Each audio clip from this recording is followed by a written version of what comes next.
जय हिंद friends, welcome back to your channel. स्वागत है एक बार फिर से आपका अपने इस यूट्यूब चैनल पर।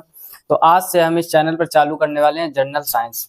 यानी जनरल साइंस एक ऐसा टॉपिक है जो जितने भी कंपटीशन एग्जाम होते हैं उसमें जरूर आता है। जैसे एयरफोर्स के जो स्टूडेंट हैं या नेवी के स्टूडेंट है, उसमें जो फिजिक्स है आपकी थोड़ा ज्यादा डीपली आती है। ठीक, बाकी जैसे रेलवे का एग्जाम हो गया, पुलिस का एग्जाम हो गया, दरोगा का हो गया, तो उसमें बेसिक साइंस आती है। तो उससे रिलेटेड हम कुछ टॉपिक सॉल्व करेंगे। ठीक, और आज से टॉपिक हमारा क्या है? पहला टॉपिक दर्पण। आज हम सीखेंगे दर्पण के बारे में। दर्पण क्या होता है, दर्पण कैसे बनता है, क्या क्या दर्पण के यूज है, दर्पण से किस प्रकार के प्रतिबिंब बनते हैं। ठीक, तो सबसे पहले तो हम यही समझते हैं क्या कि दर्पण की परिभाषा क्या होती है। ठीक है ना, क्योंकि बिना परिभाषा के कोई काम बनने वाला नहीं है, आप भी समझते हो। ठीक है, तो अब देखो दर्पण की परिभाषा क्या होती है, दर्पण बनता कैसे। देखो सबसे पहले आप समझ लो, होता क्या है, कोई एक कांच की साधारण प्लेट होगी। अब वो प्लेट समतल भी हो सकती है और गोलीय भी हो सकती है। ठीक, यानी जब किसी कांच की प्लेट के एक तरफ पारे अथवा चांदी की कलई तथा उसके ऊपर लाल ऑक्साइड का पेंट कर दिया जाता है, तो जो दूसरे तरफ का पृष्ठ होता है उस परावर्तक पृष्ठ बन जाता है। कैसा बन जाता है, इधर समझो। पहले डेफिनेशन लिखते हैं, फिर चित्र से हम लोग ज्यादा समझेंगे। लिखेंगे जब किसी समतल अथवा गोलीय। अब देखो यहाँ पर हम दो वर्ड लिख रहे हैं, आप इस डेफिनेशन को थोड़ा ध्यान से समझ लो। इसके बाद समतल दर्पण की डेफिनेशन, गोलीय दर्पण की डेफिनेशन आप बहुत ही आसानी से सीख पाओगे। जैसे हमने लिखा, जब किसी समतल अथवा गोलीय कांच की प्लेट के एक तरफ पारे अथवा चांदी की कलई, पारे अथवा चांदी की कलई तथा उसके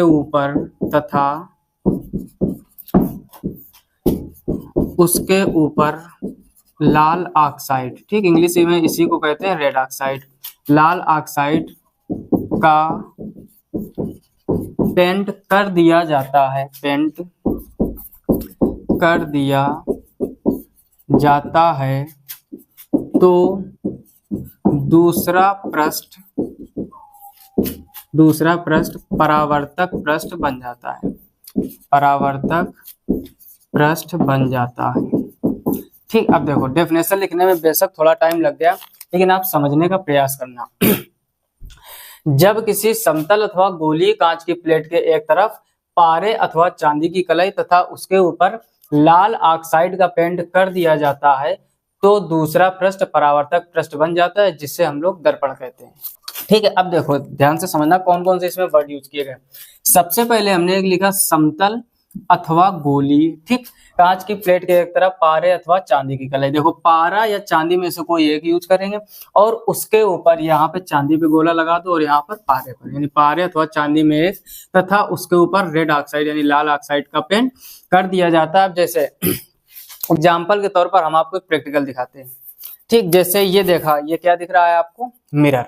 अब इसमें देखो क्या है, ये जो आपको सिरा दिख रहा है ये पारे की कलाई तथा या चांदी की कलाई तथा उसके ऊपर लाल ऑक्साइड का। अब ये मत सोचना लाल ऑक्साइड है तो लाल ही होगा, ठीक, वो किसी भी रंग का हो सकता है। तो इसके एक तरफ पृष्ठ कर दिया गया तो दूसरे तरफ का पृष्ठ परावर्तक पृष्ठ बन गया। कहने का मतलब, अब इसमें आप देख रहे हो जो ऊपर की लाइट आ रही है वो रिफ्लेक्ट हो रही है। यानी जब किसी समतल कांच की प्लेट के एक तरफ पारे अथवा चांदी की कलई तथा उसके ऊपर लाल ऑक्साइड का पेंट कर दिया जाता है, तो जो दूसरा पृष्ठ यानी इधर वाला दूसरा पृष्ठ परावर्तक पृष्ठ बन जाता है, जिसे हम लोग दर्पण कहते हैं। ठीक, तो इसी को हम लोग दर्पण या फिर शीशा और केमिस्ट्री में लेड कहते हैं। ठीक, तो ये आप समझ गए होंगे अच्छी तरह से। यानी घर में हम जो लोग इस्तेमाल करते हैं चेहरा देखने के लिए उसी को दर्पण कहते हैं, लेकिन घर में हम लोग ज्यादातर वर्ड यूज करते हैं किसका, शीशे का। तो ये समझ में आ गया होगा आपको कि ये बनता कैसे है, यानी समतल कांच के। अब देखो अगर हम आपसे एक छोटा सा क्वेश्चन करें, डेफिनेशन आपको समझ में आ गई होगी। अब हम आपसे क्वेश्चन करें कि दर्पण कितने प्रकार के होते हैं। गौर से समझना बात को। हमने आपसे कहा दर्पण कितने प्रकार के होते हैं, तो बहुत से लोग बताएंगे 2 प्रकार के, बहुत से लोग बता रहे होंगे 3 प्रकार के।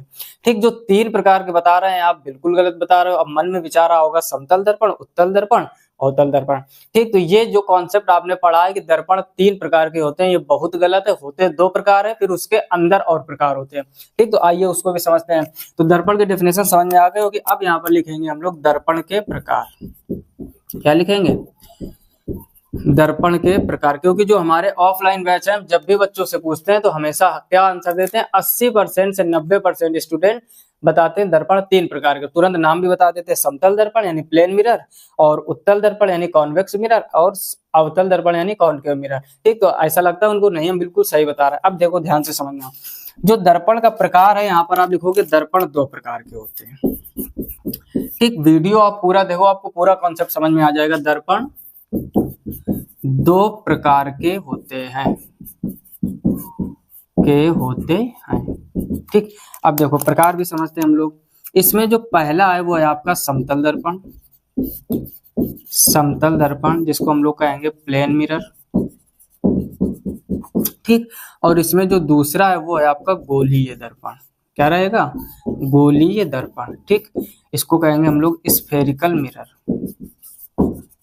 स्फेरिकल मिरर, ठीक। अब देखो किसी किसी को तो ये लग रहा होगा बिल्कुल नया आ गया, नया नहीं, समझने का प्रयास करो। दर्पण दो प्रकार के होते हैं, एक समतल दर्पण यानी प्लेन मिरर, और दूसरा गोलीय दर्पण यानी स्फेरिकल मिरर। अब देखो दर्पण की हमने क्या बताया था, आप ये तीन लाइनें याद कर लो, और इन तीन लाइनों से आपको तीन डेफिनेशन तैयार हो जाएंगी। अब देखो ध्यान से समझना क्या है, हमने बोला जब किसी समतल अथवा गोलीय कांच की प्लेट के एक तरफ पारे अथवा चांदी की कलाई तथा उसके ऊपर लाल ऑक्साइड का पेंट कर दिया जाता है तो दूसरा पृष्ठ परावर्तक पृष्ठ बन जाता है। अभी हमने आपको दिखाया भी था, परावर्तक पृष्ठ का मतलब होता है जहां पर प्रकाश किरण टकराकर वापस उसी माध्यम में आ जाए, फिर जब प्रकाश किरण लौटती है तो इसी को हम लोग कहते हैं परावर्तन। इसके अगले कॉन्सेप्ट में हम लोग सीखेंगे प्रकाश का परावर्तन, यानी नेक्स्ट वीडियो में। तो आप पहले इसको समझने का प्रयास करो, दर्पण कितने प्रकार के, दो प्रकार के। अब जैसे हम आपसे एक छोटा सा क्वेश्चन करें, और क्वेश्चन क्या है कि समतल दर्पण की डेफिनेशन बताओ, ठीक। पेपर में आ जाते हैं, जो बच्चे बोर्ड एग्जाम वाले हैं यानी 10th और 12th के, वो भी ध्यान से समझो, और जो कंपटीशन वाले हैं वो भी समझो। आपकी डेफिनेशन नहीं पूछी जाएगी लेकिन यहाँ से कई सारे पॉइंट बनेंगे। अब देखो जब आपसे समतल दर्पण कहा जाए, हमने अभी आपसे क्या कहा था कि आप इन तीन लाइनों को याद कर लो, बाकी तीन डेफिनेशन नहीं रखनी पड़ेंगी। यानी जब आपसे कहे कि दर्पण की परिभाषा बताओ तो आप लिखोगे जब किसी समतल अथवा गोली, वहां पर आप इन दोनों वर्ड का यूज करोगे, ध्यान से समझने का प्रयास करना, जल्दबाजी कोई नहीं। जब दर्पण कहेगा तो आप ये दोनों वर्ड लगाओगे, कांच की प्लेट के एक तरफ पारे अथवा चांदी की कलाई तथा उसके ऊपर लाल ऑक्साइड का पेंट कर दिया जाता है तो दूसरा पृष्ठ परावर्तक पृष्ठ बन जाता है, ठीक। जैसे अभी हमने दिखाया परावर्तक पृष्ठ, जैसे ये क्या है आपका, तो यहाँ पर है आपका क्या, पारे तथा चांदी की कलाई और उसके ऊपर लाल ऑक्साइड का पेंट, और ये आपका परावर्तक पृष्ठ बन जाता है, ठीक। परावर्तक पृष्ठ का मतलब अब यहाँ पर प्रकाश किरण आएगी और टकराकर वापस चली जाएगी, ठीक। तो अब समझना क्या है आपको, जैसे आपसे पूछा जाए समतल दर्पण की परिभाषा, तब आप लिखोगे जब किसी समतल कांच की प्लेट के एक तरफ, जो लोग नोट्स बना रहे हैं नोट्स में लिख लो समतल दर्पण की परिभाषा, बार बार हम परिभाषा नहीं लिखेंगे, आप इसी में समझने का प्रयास करो। हमने क्या बोला, समतल दर्पण की परिभाषा, तो जब किसी समतल कांच की प्लेट के एक तरफ, बाकी आपको वही जोड़ना है, जब किसी समतल कांच की प्लेट के एक तरफ पारे अथवा चांदी की कलाई तथा उसके ऊपर लाल ऑक्साइड का पेंट कर दिया जाता है तो दूसरा पृष्ठ परावर्तक पृष्ठ बन जाता है, जिसे हम लोग समतल दर्पण कहते हैं। हो गया ना आसान। अब देखो जैसे आपसे पूछ दिया जाए कि गोलीय दर्पण किसे कहते हैं, तब आप ये समतल वर्ड हटा दो यहाँ से।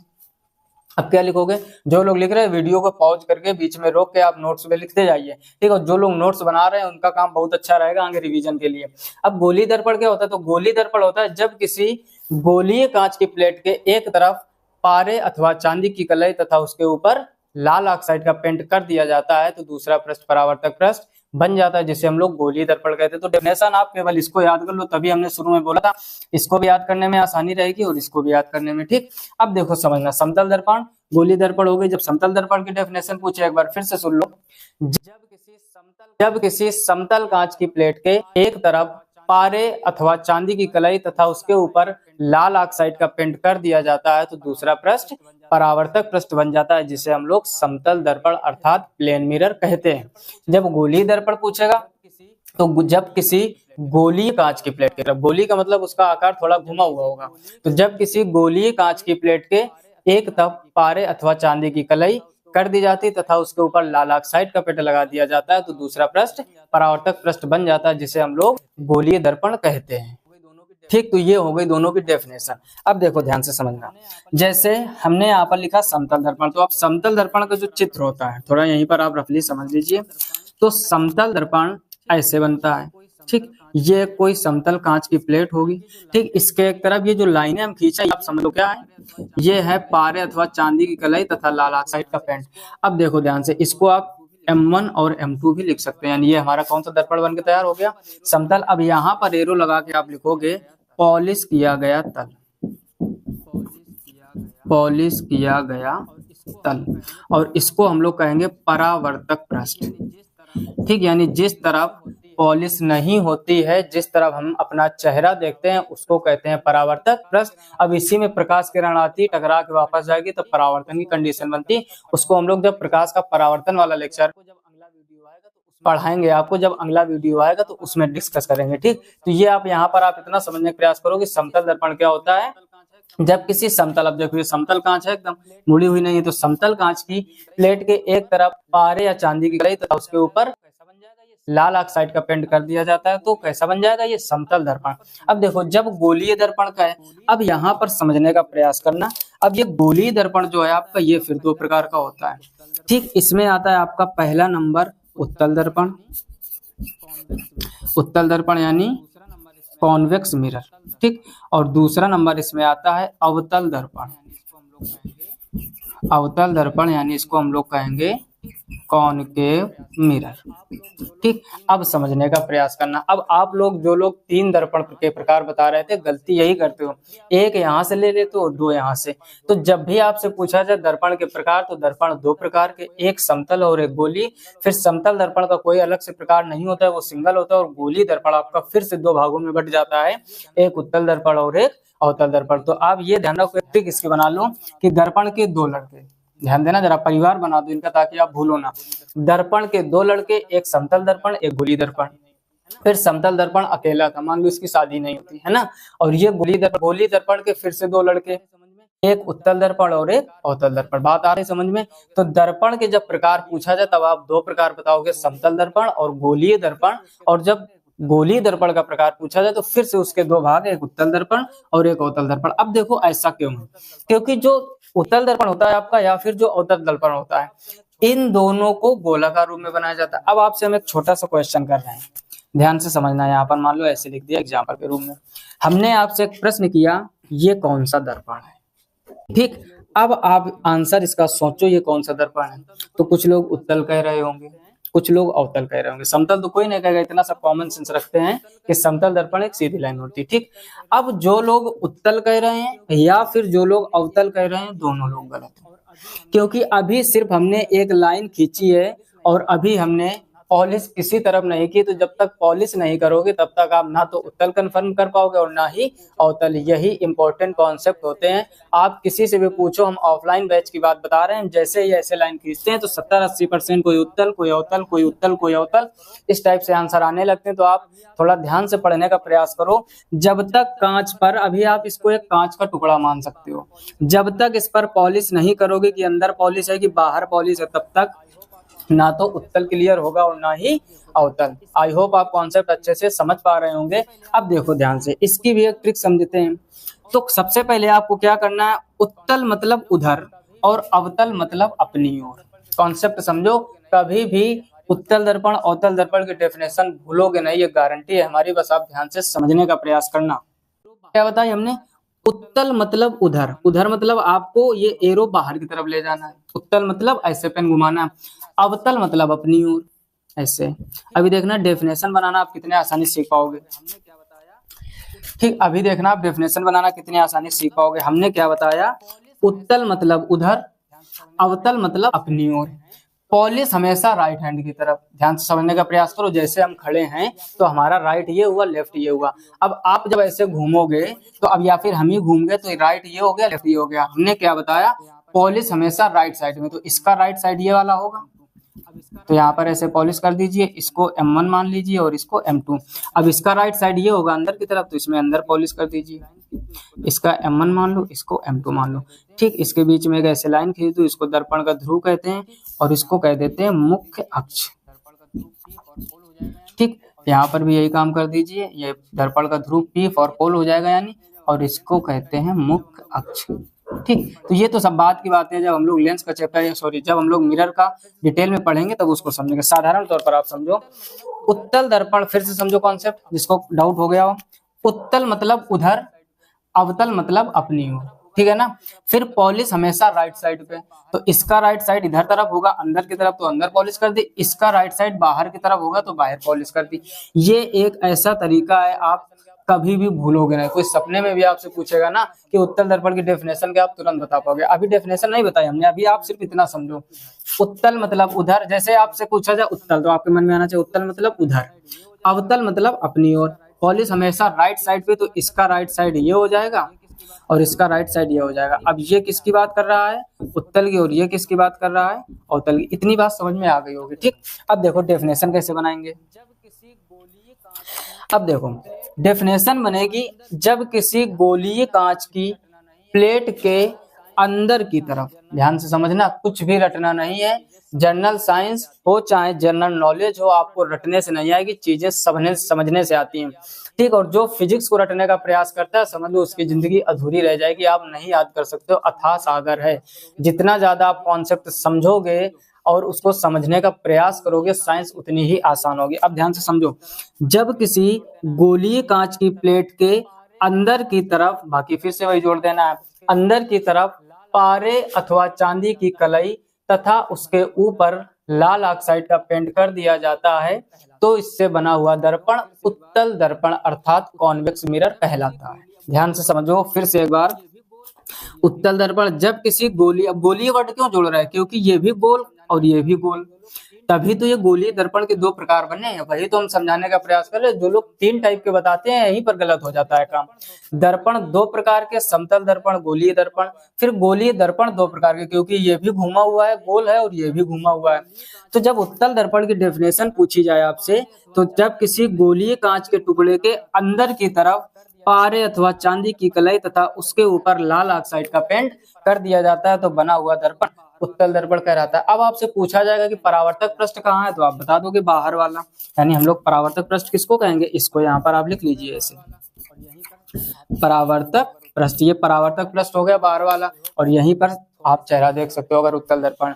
अब इसकी डेफिनेशन आई होप जो थोड़े से समझदार स्टूडेंट हैं, आप बहुत आसानी से इसकी डेफिनेशन बता दोगे। तो जब किसी गोलीय कांच की प्लेट के बाहर की तरफ, इसमें क्या जोड़ा, अंदर की तरफ, इसमें बाहर की तरफ, जब किसी गोलीय कांच की प्लेट के बाहर की तरफ, फिर से वही वर्ड जोड़ दो, पारे तथा या पारे अथवा चांदी की कलाई तथा उसके ऊपर लाल ऑक्साइड का पेंट कर दिया जाता है, तो बना हुआ दर्पण अवतल दर्पण कहलाता है। और अवतल दर्पण को ही इंग्लिश में कॉनकेव मिरर कहते हैं।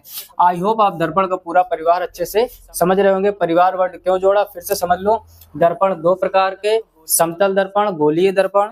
समतल दर्पण, गोलीय दर्पण, समतल दर्पण को प्लेन मिरर कहते हैं, गोलीय दर्पण को स्फेरिकल मिरर। फिर गोलीय दर्पण दो प्रकार का, उत्तल दर्पण और अवतल दर्पण। उत्तल दर्पण वह दर्पण होता है कैसे, जिसमें पॉलिश अंदर की तरफ होगी, यानी जब किसी गोलीय कांच की प्लेट के अंदर की तरफ पारे अथवा चांदी की कलई की जाती तथा उसके ऊपर लाल ऑक्साइड का पेंट किया जाता है, तो उससे बना हुआ दर्पण उत्तल दर्पण कहलाता है, ठीक। और दूसरा क्या हो जाएगा, जब किसी अवतल दर्पण में क्या होगा, जब किसी गोली कांच की प्लेट के बाहर की तरफ पारे अथवा चांदी की कलई तथा उसके ऊपर लाल ऑक्साइड का पेंट कर दिया जाता है, तो बना हुआ दर्पण अवतल दर्पण कहलाता है। अब इसमें परावर्तक पृष्ठ कौन सा होगा, ये अंदर वाला, तो यहाँ पर ऐसे लिख लीजिए परावर्तक पृष्ठ। आई होप आप गाइस बहुत अच्छे से ये सब समझ पा रहे होंगे। फिर से समझ लो, समतल दर्पण में किसी को कोई डाउट नहीं होता है, डाउट होता है यहाँ पर, तो इसके हमने ट्रिक क्या बताई। उत्तल मतलब उधर, अवतल मतलब अपनी ओर, पॉलिश हमेशा राइट हैंड की तरफ, जिंदगी में कभी नहीं भूलोगे आप। उत्तल से नाम से समझो, नहीं कहते हम लोग उधर जाओ, तो उधर का मतलब क्या होता है, इधर नहीं आना, फिर उधर का मतलब होता है बाहर की तरफ। तो उत्तल मतलब उधर, उधर मतलब ऐसे बाहर की तरफ जाओगे। अवतल मतलब अपनी ओर आ जाओ, कहते आ जाओ इधर, आ से वो भी होता है। अवतल तो अपनी ओर आना, अपनी ओर आना, तो ऐसे घुमाओगे तभी तो ये एरो अंदर की ओर आएगा, उत्तल में ये बाहर की ओर जाएगा। इतना समझ में आ गया। पॉलिश हमेशा राइट हैंड की तरफ, कभी भी जिंदगी में आप उत्तल अवतल में कोई डाउट नहीं रहेगा। इसके पहले आपने डेफिनेशन रटी होगी, जितने लोगों ने पहले रटी है कृपया कमेंट बॉक्स में जरूर कमेंट करके बताओ कि पहले हम रटते थे और आज से हम कभी नहीं भूलेंगे। आप एक कमेंट जरूर कीजिए अगर आपको कॉन्सेप्ट समझ में आया, और समझ में आ गया हो तो वीडियो को लाइक भी कर दीजिए और चैनल पर पहली बार आए हो तो सब्सक्राइब भी कर दीजिए। आपको पूरी साइंस, जर्नल साइंस जिसको हम लोग कहते हैं, इसी तरीके से समझाई जाएगी। रटाने का प्रयास बिल्कुल भी नहीं किया जाएगा और ना ही आप रटोगे, ये आपसे हमारा वादा है। ऐसे ही पूरी साइंस सिखाएंगे, बस आप धैर्य बनाए रखो और सब लोग कमेंट करके जरूर बताओ कि इसके पहले हमने रटी थी और आज से हम सीख गए हैं। ठीक, तो ये था दर्पण का। सबसे पहले फिर से एक बार क्विक रिवीजन कर लेते हैं। जब किसी समतल अथवा गोली कांच की प्लेट के एक तरफ पारे अथवा चांदी की कलाई तथा उसके ऊपर लाल ऑक्साइड का पेंट कर दिया जाता है तो दूसरा पृष्ठ परावर्तक पृष्ठ बन जाता है। ये डेफिनेशन हो सकता है किसी किसी को बड़ी लग रही हो, लेकिन ये भी समझो, बहुत से बच्चे ऐसे बता देते हैं कि जब किसी कांच पर पॉलिश कर दी जाती है दर्पण बन जाता है। अरे भैया, पॉलिश तो बहुत जगह पे की जाती है, गाड़ियों में भी पॉलिश की जाती है, जूतों में भी पॉलिश की जाती है, तो क्या केवल पॉलिश करने से बन जाएगा दर्पण? तो ऐसा अधूरा ज्ञान आपको नहीं रखना है। उसी से एक कहावत बनी है, little knowledge is a dangerous thing. तो अधूरा ज्ञान बहुत खत्म होता है, वही कहने का प्रयास कर रहे। बहुत से लोगों के मन में हो सकता है विचार आ रहा हो कि डेफिनेशन बड़ी है, काम इतने चल जाएगा। केवल पॉलिश से काम नहीं चलेगा, पॉलिश काहे की कर रहे हो ये भी इंपॉर्टेंट है। तो पारे अथवा चांदी की कलाई, उसके ऊपर लाल ऑक्साइड का पेंट, तब आपका बनेगा दर्पण। ये नहीं रटना है कि जब किसी कांच पर पॉलिश कर दी जाती है तो वह दर्पण बन जाता है। ठीक, ये अधूरा ज्ञान होगा। अब इतना आप याद कर लोगे, कोई आपसे समतल दर्पण की डेफिनेशन पूछेगा तो आप समतल में वर्ड जोड़ दीजिए भाई, कि जब किसी समतल कांच की प्लेट के एक तरफ पारे अथवा चांदी की कलाई तथा उसके ऊपर लाल ऑक्साइड का पेंट कर दिया जाता है तो बना हुआ दर्पण समतल दर्पण कहलाता है। जब गोलीय दर्पण कहेगा तब आप देखो, गोलीय दर्पण की डेफिनेशन में ये नहीं जोड़ते कि अंदर पॉलिश की बाहर, बस आपको क्या लिखना है, जब किसी गोलीय कांच की प्लेट के एक तरफ में, वो अंदर भी हो सकता है बाहर भी हो सकता है। आई होप आप समझ पा रहे होंगे। एक तरफ पारे की कलाई अथवा चांदी की कलाई तथा उसके ऊपर लाल ऑक्साइड का पेंट कर दिया जाता है तो बना हुआ दर्पण गोलीय दर्पण कहलाता है। जब आपसे डेफिनेशन पूछे उत्तल दर्पण की, तब आप जोड़ दोगे अंदर की तरफ। वर्ड क्या जोड़ोगे? अंदर की तरफ पारे अथवा चांदी की कलाई तथा लाल ऑक्साइड का पेंट। और जब अवतल दर्पण पूछेगा तो बाहर की तरफ पारे अथवा चांदी की कलाई तथा लाल ऑक्साइड का पेंट। इसका आप स्क्रीनशॉट ले लीजिए। ठीक है, तो आई होप आप दर्पण को अच्छे से समझ पा रहे होंगे। ठीक, आज हम लोग सीखेंगे, जैसे कि आप देख रहे होंगे, टॉपिक का नाम है प्रकाश का परावर्तन यानी रिफ्लेक्शन ऑफ लाइट। इसके पहले लेक्चर फर्स्ट में हम लोगों ने मिरर पूरा कवर किया था, यानी दर्पण किसे कहते हैं, दर्पण के प्रकार तथा किस प्रकार से दर्पण बनाया जाता है। ठीक, अब देखो, सबसे पहले कोई भी टॉपिक हो, पूरे साइंस का आप एक कॉन्सेप्ट समझो, जो चैप्टर का नाम होगा आप उसको ज्यादा अच्छे से तैयार करोगे। अब देखो, कहने का मतलब हमारे ये है, जैसे इस चैप्टर का नाम है प्रकाश का परावर्तन यानी रिफ्लेक्शन ऑफ लाइट, तो सबसे पहले आपको प्रकाश के बारे में जानकारी होना चाहिए। ठीक, उसके बाद में परावर्तन के बारे में जानकारी होना चाहिए। इसको मिलाकर तभी आप बना पाओगे क्या, कि प्रकाश का परावर्तन। ठीक, तो सबसे पहले हम लोग सीखेंगे प्रकाश के बारे में। तो यहाँ पर हेडिंग डाल लेते हैं हम लोग, प्रकाश। प्रकाश यानी लाइट। अब जैसे एक बार फिर समझ लीजिए, हमने क्या बोला, जो चैप्टर का आपके नाम होगा उसको आप गहराई से समझ लो आपका चैप्टर कंप्लीट 80%। जैसे इसमें हमने बोला प्रकाश का परावर्तन, तो आप ढंग से प्रकाश को पढ़ लीजिए, परावर्तन को पढ़ लीजिए, बस आपका समझ लो 80% चैप्टर कंप्लीट हो जाएगा। अब देखो ध्यान से, सबसे पहले हमने लिखा क्या यहाँ पर, प्रकाश। अब प्रकाश क्या होता है इसकी डेफिनेशन लिख लेते हैं। तो प्रकाश एक प्रकार की ऊर्जा है, प्रकाश एक प्रकार की ऊर्जा है जो हमारी आंखों पर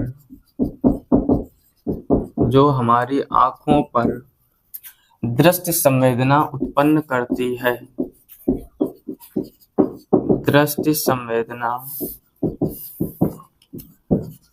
उत्पन्न करती है, जिसे हमें वस्तु में दिखाई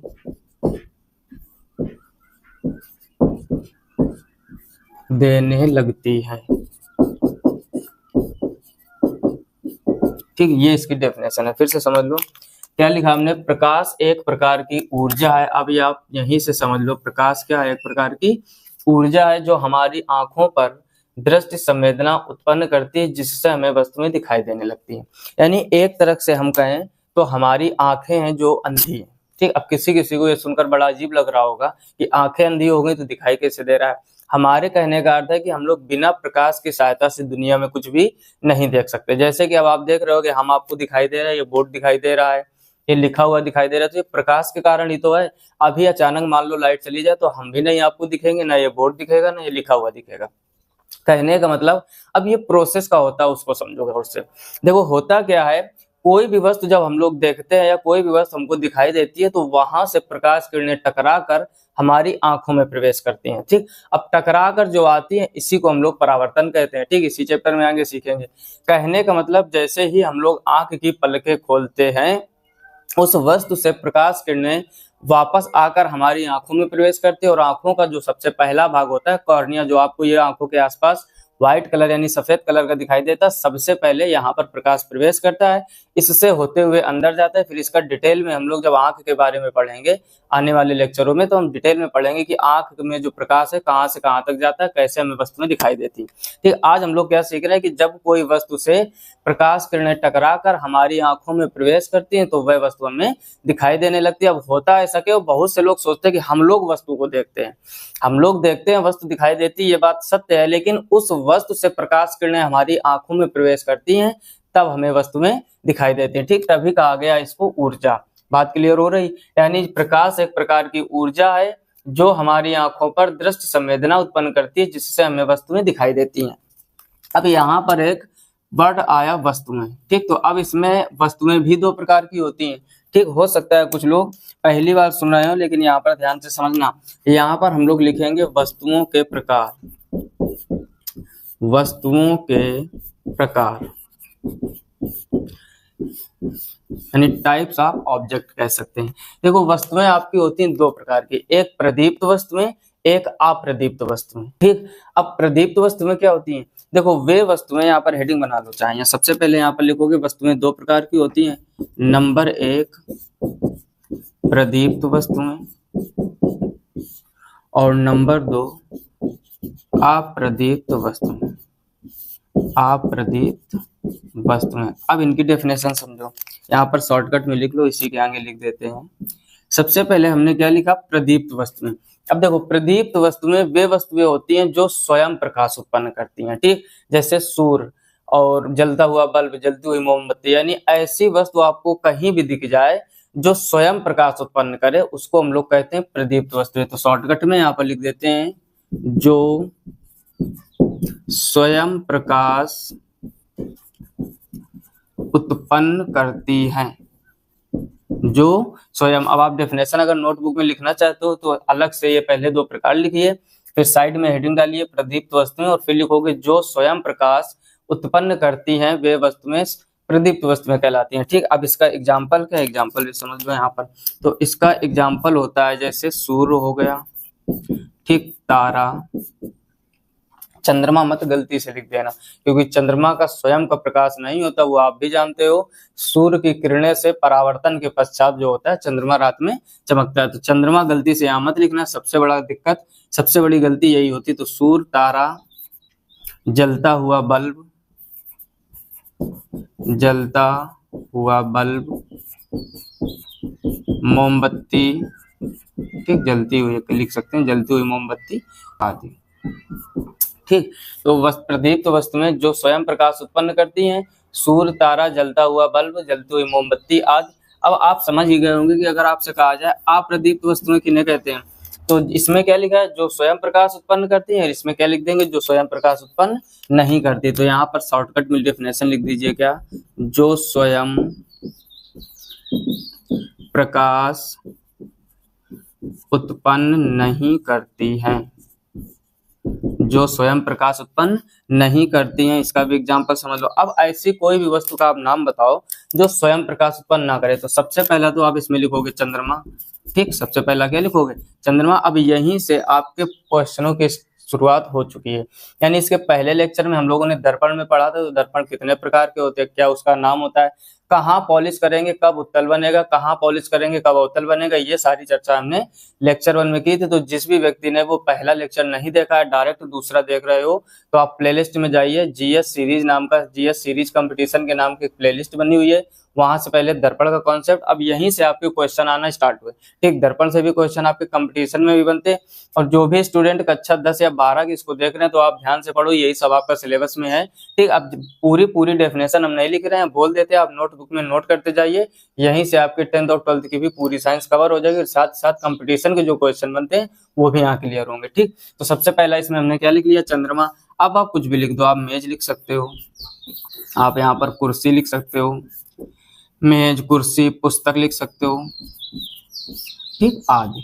यानी कोई भी वस्तु लिख सकते हो, ये मार्कर लिख सकते हो, इंसान लिख सकते हो, बोर्ड लिख सकते हो, यानी ऐसी कोई भी दुनिया में वस्तु जो स्वयं प्रकाश उत्पन्न ना करे वो सब आती हैं आपकी अप्रदीप्त वस्तुओं की श्रेणी में। और ऐसी वस्तुएं जो स्वयं प्रकाश उत्पन्न करती हैं जैसे जलता हुआ बल्ब, मोमबत्ती, सूर्य, तारा आदि, ये सब किसमें आती हैं, प्रदीप्त वस्तुओं में। ठीक, तो ये था बेसिक किसका, प्रकाश के बारे में, प्रकाश की डेफिनेशन क्या होती है, उसके बाद वस्तुओं के प्रकार। ठीक, अब हम लोग सीखेंगे क्या, आप इसका स्क्रीनशॉट ले लीजिए। अब हम लोग सीखेंगे प्रकाश का परावर्तन। ठीक है, जल्दी से स्क्रीनशॉट ले लीजिए। ठीक, अब इसको रब करते हैं यहाँ पर। और अब हम लोगों का जो मेन टॉपिक आया क्या,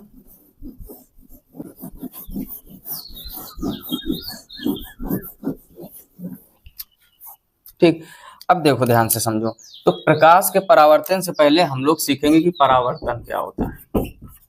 परावर्तन यानी रिफ्लेक्शन। ठीक, पहले तो आप इतना सीखिए कि सिर्फ परावर्तन क्या होता है। देखो, कोई भी वस्तु कहीं से टकराकर उसी माध्यम में वापस आ जाए, इसको हम लोग कहते हैं परावर्तन।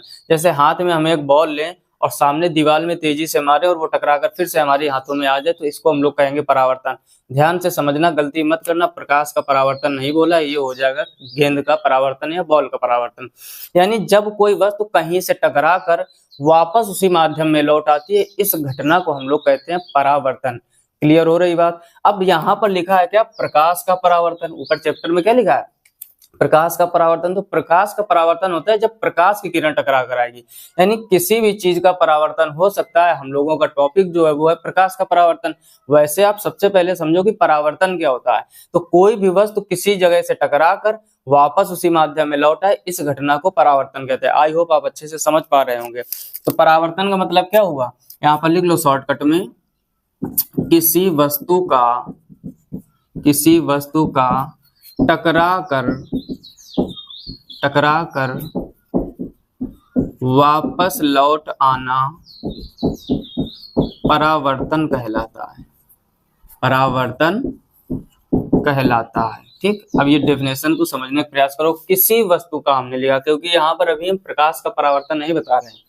किसी वस्तु का टकरा कर वापस लौट आना परावर्तन कहलाता है। और अब आपकी चर्चा करते हैं, वेरी इंपॉर्टेंट जो हेडिंग है आपकी, जो चैप्टर का नाम ही था प्रकाश का परावर्तन। ठीक, पहले बेसिक चर्चा इस वजह से करते हैं ताकि आपका कॉन्सेप्ट क्लियर हो जाए। आप बताने को हम डायरेक्ट आकर प्रकाश का परावर्तन की डेफिनेशन लिखवा देते और आपसे बोल देते रट्टा मार लीजिए, आप भी रट लेते। ठीक, साइंस रटने से नहीं आएगी, कोई भी सब्जेक्ट रटने से नहीं आता। आएगा कितना, मुश्किल से 10% पूरे सिलेबस का, और उसके बाद जो 90% है वो कठिनाई बढ़ती ही जाएगी। क्लियर हो रही बात। तो यहाँ पर हमने क्या लिखा, प्रकाश का परावर्तन यानी रिफ्लेक्शन ऑफ लाइट। अब इसकी डेफिनेशन लिखो। तो जो भी 10th और 12th के बच्चे हैं या फिर कंपटीशन के, आपको अच्छे से समझना होगा, तभी आप इससे रिलेटेड क्वेश्चन कर पाओगे। यहाँ पर लिखें, जब कोई प्रकाश किरण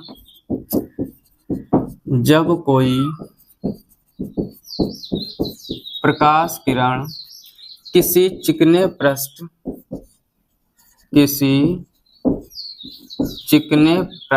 अब देखो चिकना पृष्ठ क्या होगा, एग्जाम्पल में लिख सकते हैं जैसे दर्पण। क्या लिखोगे, जैसे दर्पण। ठीक, इसी वजह से हमने कल दर्पण के बारे में पहले डिटेल से चर्चा की थी। ठीक, कोई भी प्रकाश किरण, जब कोई प्रकाश किरण किसी चिकने पृष्ठ जैसे दर्पण से टकरा कर वापस उसी माध्यम में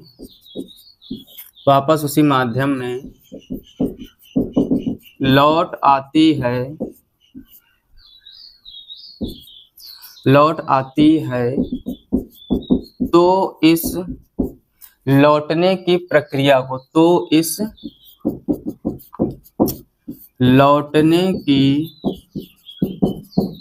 प्रक्रिया को प्रकाश का परावर्तन कहते हैं। प्रकाश का परावर्तन, और आगे लिख दीजिए, कहते हैं। ठीक, तो ये हो गई इसकी डेफिनेशन। एक बार फिर से समझ लो। जब कोई प्रकाश किरण किसी चिकने पृष्ठ में आप जैसे दर्पण मान सकते हो, दर्पण से टकराकर वापस उसी माध्यम में लौट आती है, तो इस लौटने की प्रक्रिया को या फिर इस लौटने की घटना को प्रकाश का परावर्तन अर्थात रिफ्लेक्शन ऑफ लाइट कहते हैं। ऊपर हमने क्या लिखा था, किसी वस्तु का टकराकर वापस लौट आना परावर्तन कहलाता है। ये चर्चा हमने सिर्फ परावर्तन की थी, और नीचे जो ये चर्चा की गई है यह है प्रकाश का परावर्तन। क्लियर? ठीक, अब हम लोग इसको समझेंगे चित्र के माध्यम से। तो यहाँ पर इसका प्रयोग समझो आप। जैसे मान लो हमने यहाँ पर एक ये लाइन खींची छोटी सी, ठीक, और यहाँ पर हम लोग बना रहे दर्पण। तो आप लोग चित्र देखकर बताओ ये कौन सा दर्पण है।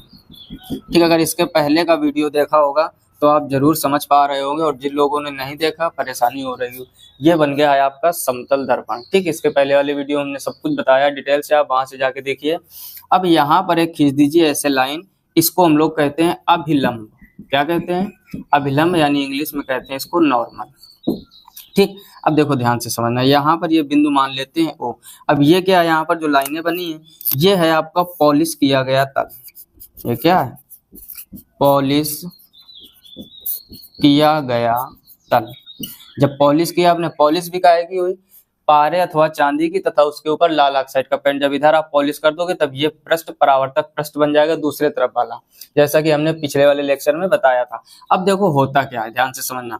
अब होगा क्या, इसमें यहाँ से एक प्रकाश किरण ऐसे आएगी, ये है आने वाली प्रकाश किरण, और यहाँ से टकरा कर ऐसे वापस चली जाएगी। गौर से समझना, अगर चित्र एक बार माइंड में सेट हो गया तो आप कभी भी डेफिनेशन आपको रटनी नहीं पड़ेगी, बहुत ही आसानी से तैयार हो जाएगा। ठीक, अब देखो इस आने वाली किरण को हम लोग कहते हैं आपतित किरण। क्या कहते हैं? आपतित किरण। और जो टकरा कर वापस जाती है इसको हमने, देखो ये परावर्तित हो रही, तो इसको हम लोग कहते हैं परावर्तित किरण। क्या कहते हैं इसको? परावर्तित किरण। क्लियर हो रही बात? आने वाली किरण को आपतित किरण, टकरा कर जाने वाली किरण को परावर्तित किरण। ठीक, अब जो आने वाली किरण अभिलंब के साथ कोण बनाती है इसको हम लोग कहते हैं आपतन कोण। क्या कहते हैं? आपतन कोण। और यही आपतन कोण को हम लोग आई से डिनोट करते हैं। क्लियर हो रही बात? अब जो परावर्तित किरण है ये अभिलंब के साथ जो कोण बनाएगी इसको हम लोग कहते हैं परावर्तन कोण। क्या कहते हैं? परावर्तन कोण। फिर से समझ लो, सबसे पहले आपके पास एक समतल दर्पण होना चाहिए।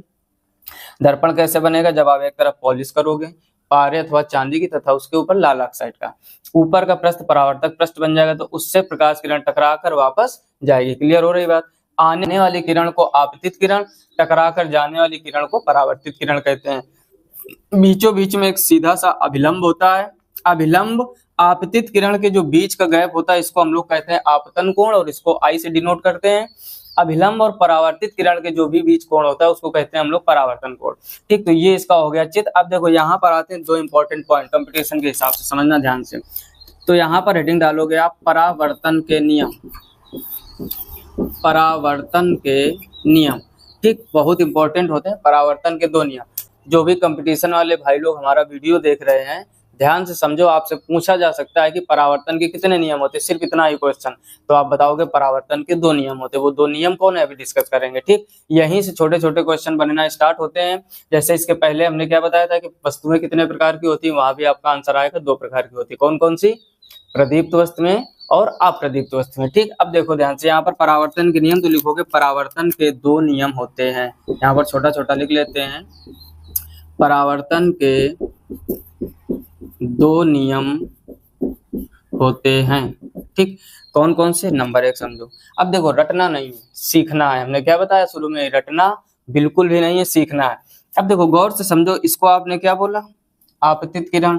इसको क्या बोला? अभिलंब। इस वाली लाइन को क्या बोला? परावर्तित किरण। तो अगर गौर से देखोगे तो ये तीनों एक जगह पर मिल रही हैं, यानी आपतित किरण, अभिलंब तथा परावर्तित किरण तीनों एक ही बिंदु पर मिलते हैं, और जिस बिंदु पर मिलते हैं इसको हम लोग कहते हैं आपतन बिंदु। क्या बोलते हैं? आपतन बिंदु। तो पहला नियम तो यही है, इसका रटना नहीं है, सीखने का प्रयास करो। गौर से आप देखोगे तो ये तीनों रेखाएं एक जगह पर मिल रही हैं। कहाँ पर? आपतन बिंदु। तो पहला नियम इसका यही होगा, यानी आपतित किरण, परावर्तित किरण तथा अभिलंब तीनों एक ही बिंदु पर मिलते हैं। चाहो तो यहाँ पर छोटा छोटा लिख लो। नंबर 1 में क्या लिखोगे? आपतित किरण कामा परावर्तित किरण तथा अभिलंब तीनों एक ही तल पर मिलते हैं। ठीक है ना? जो लोग नोट्स बना रहे हैं आप नोट्स में लिखते रहो, यहाँ जगह कम है तो हम थोड़ा छोटा सा लिख रहे हैं। आप लोग चित्र के नीचे हेडिंग लगाओगे क्या? परावर्तन के नियम, और परावर्तन के 2 नियम होते हैं, फिर उसके नीचे नंबर 1 नंबर 2 करके लिखोगे। अच्छे से नोट्स भी बनाइए। ठीक, अब यहाँ पर लिखते हैं नंबर 2। ठीक, समझना ध्यान से, या फिर नंबर 2 इधर लिख लेते हैं, दूसरा नंबर आप इधर डाल लीजिए। आप लोगों को नोट्स में उसी के नीचे लिखना है। अब देखो गौर से, यहाँ पर आप एक चीज देखोगे तो जितना एंगल ये होता है, ठीक, हो सकता है चित्र में छोटा बड़ा दिख रहा हो लेकिन बराबर होते हैं। यानी कहने का मतलब अगर प्रकाश किरण आ रहा हो नीचे से लाओगे तो ये भी नीचे से होकर जाएगी। ठीक, जैसे ये आपतित किरण लिखा है, इसको यहाँ पर लिख लीजिए ऐसे, आपतित किरण। अब देखो कुछ समझाने का प्रयास कर रहे हैं। हमारे कहने का मतलब ये कि अगर मान लो ये प्रकाश किरण यहाँ से आई होती, यानी थोड़ा इसके और दूर हटके, तो ये भी यहाँ से ही निकलती थोड़ा सा दूर हटके। यानी जितना आप एंगल अभिलंब और इस किरण के बीच का बनाते जाओगे उतना ही एंगल उस साइड में परावर्तन कोण का बनता जाएगा। यानी कहने का मतलब जितना आई का मान होता है सदैव उतना ही आर का मान होता है। यानी जितना आपतन कोण का मान उतना ही परावर्तन कोण का मान। तो दूसरा नियम हो जाएगा इसमें, आपतन कोण ऐसे लिख सकते हो, कोण आई तथा परावर्तन कोण आर सदैव बराबर होते हैं। तो ये हो जाएगा इसका दूसरा नियम, और इसको आप ऐसे लिख सकते हो, कोण आई इक्वल कोण आर। अब देखो एग्जाम में क्वेश्चन क्या बनते हैं, पहले फिर से समझ लो। जब किसी चिकनी सतह से प्रकाश किरण टकराकर वापस उसी माध्यम में जाएगी, तो अब देखो कुछ लोगों को डाउट ये हो जाएगा कि ये माध्यम बदल गया, इस माध्यम से आई इस माध्यम में जा रही। माध्यम का मतलब होता है अगर वायु से प्रकाश किरण आ रही है तो वायु में ही टकरा कर जाए, इसको माध्यम कहते हैं। माध्यम इसको नहीं कहते कि अभिलंब के उधर चली गई तो माध्यम बदल गया। माध्यम बदलेगा कब, वो हम लोग पढ़ेंगे अपवर्तन वाले कॉन्सेप्ट में। जब प्रकाश किरण वायु से जल में जाती है या प्रकाश किरण जल से कांच में जाती है, इस टाइप के कॉन्सेप्ट को कहते हैं माध्यम बदल गया। क्लियर हो रही बात? तो हमारे कहने का अर्थ है कि जब कोई प्रकाश किरण किसी चिकनी सतह जैसे दर्पण से टकराकर वापस उसी माध्यम में लौट जाए, इस घटना को प्रकाश का परावर्तन कहते हैं। परावर्तन के 2 नियम हैं, दिख ही रहे होंगे आपको, आपतित किरण, परावर्तित किरण, अभिलंब तीनों एक ही तल पर होते हैं। दूसरा, आपतन कोण आई का मान सदैव परावर्तन कोण के बराबर होता है। अब कंपटीशन में क्वेश्चन बनेंगे कैसे, ध्यान से समझना। आपसे कहा जाएगा एक प्रकाश किरण किसी चिकने पृष्ठ से टकराकर वापस उसी माध्यम में जा रही है, यदि आपतन कोण का मान, क्वेश्चन को समझो ध्यान से, क्या कहेगा आपसे, यदि आपतन कोण आई का मान 45 डिग्री है तो परावर्तन कोण आर का मान ज्ञात कीजिए। कोई फार्मूला लगाने की जरूरत नहीं, कॉन्सेप्ट काम करेगा। यहाँ पर आपसे बोल दिया कि घटना कौन सी है, परावर्तन की। आपतन कोण का मान कितना है, 45, और आपको हमने दूसरे नियम में क्या लिखाया, आपतन कोण परावर्तन कोण सदैव बराबर होते, तो लिख दोगे कोण आर इक्वल 45 डिग्री। कोई फार्मूला लगाने की आवश्यकता नहीं, यही आंसर हो जाएगा। ठीक, तो ये है इसका इंपॉर्टेंट कॉन्सेप्ट। 12th के लिए भी इंपॉर्टेंट है, 10th के लिए भी इंपॉर्टेंट है, कंपटीशन के लिए भी इंपॉर्टेंट है, क्योंकि 10th और 12th से ही मिलाकर जनरल साइंस बनाई गई है और वही चीजें आपकी कंपटीशन में पूछी जाती हैं। जल्दी से इसका स्क्रीनशॉट ले लीजिए, फिर आगे कुछ और क्वेश्चनों की चर्चा करते हैं जो कि वेरी इंपॉर्टेंट है। ठीक है, तो इसको रफ करते हैं।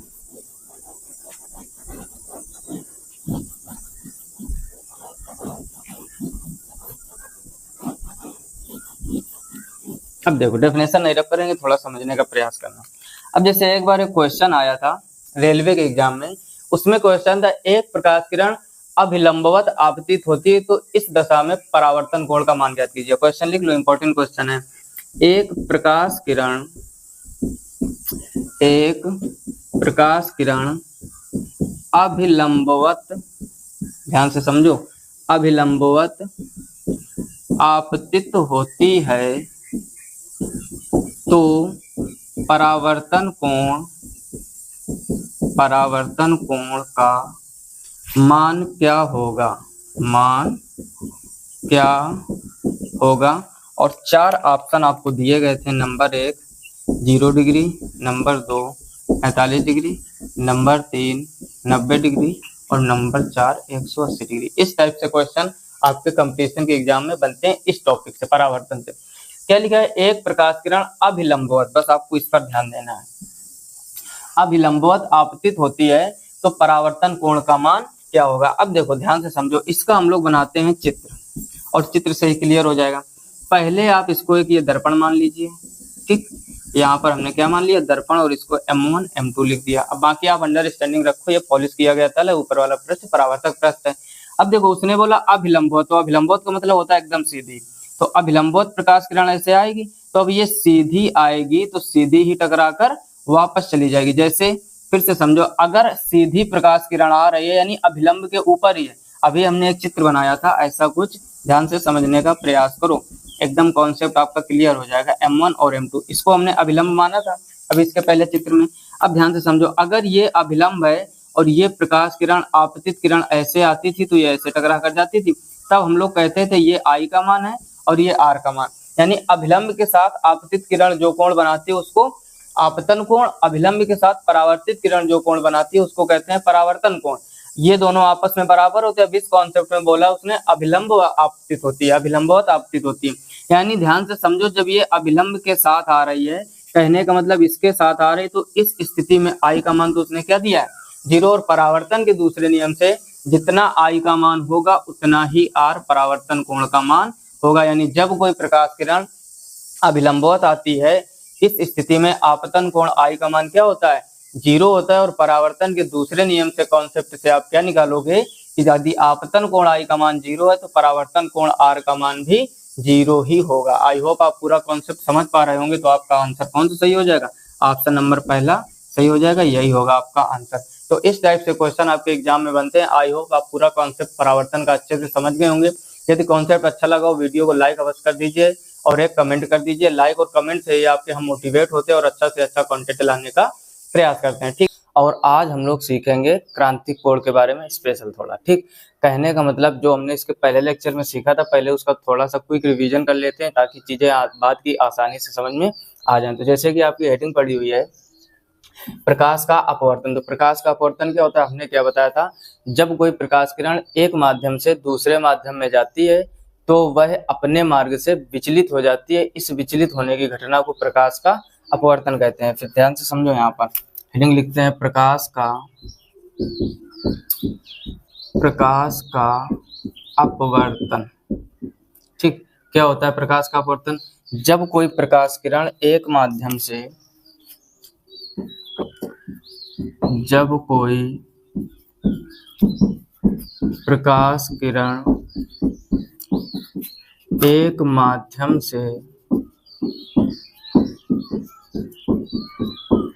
एक माध्यम से दूसरे माध्यम में जाती है तो वह अपने मार्ग से विचलित हो जाती है, ठीक। तो वह अपने मार्ग से विचलित हो जाती है। इस घटना को प्रकाश का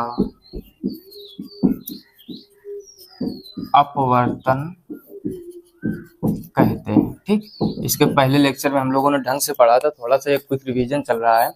जब कोई प्रकाश किरण एक माध्यम से दूसरे माध्यम में जाती है तो वह अपने मार्ग से विचलित हो जाती है। इस घटना को प्रकाश का अपवर्तन कहते हैं। हमने एक ट्रिक भी बताई थी आपको, किसी व्यक्ति के घर जाना और आप दूसरे के घर पहुंच जाओ। फिर इसके हमने 2 कंडीशन बताई थी, ठीक।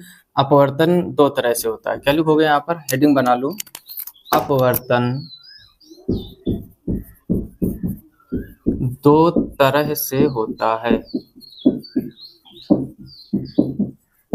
अब देखो समझना, ये अपवर्तन के नियम नहीं लिख रहे हैं, नियम अलग चीज होती है, बहुत से लोगों को इस डाउट हो जाता है, ठीक। पहला होता है जब प्रकाश किरण सघन माध्यम से विरल माध्यम में जाती है, और दूसरा अपवर्तन होता है जब प्रकाश किरण विरल माध्यम से सघन माध्यम में जाती है। ध्यान से समझना, 2 टाइप से होगी घटनाएं इसमें, एक जब प्रकाश किरण विरल से सघन में जाएगी, दूसरी जब सघन से विरल जाएगी। सघन से विरल का मतलब हो गया, आप एग्जांपल में लिख सकते हो, जैसे प्रकाश किरण कांच से वायु में जाए, या प्रकाश किरण जल से वायु में जाए, या प्रकाश किरण कांच से जल में जाए। ये 3 घटनाएं इसकी हो सकती हैं।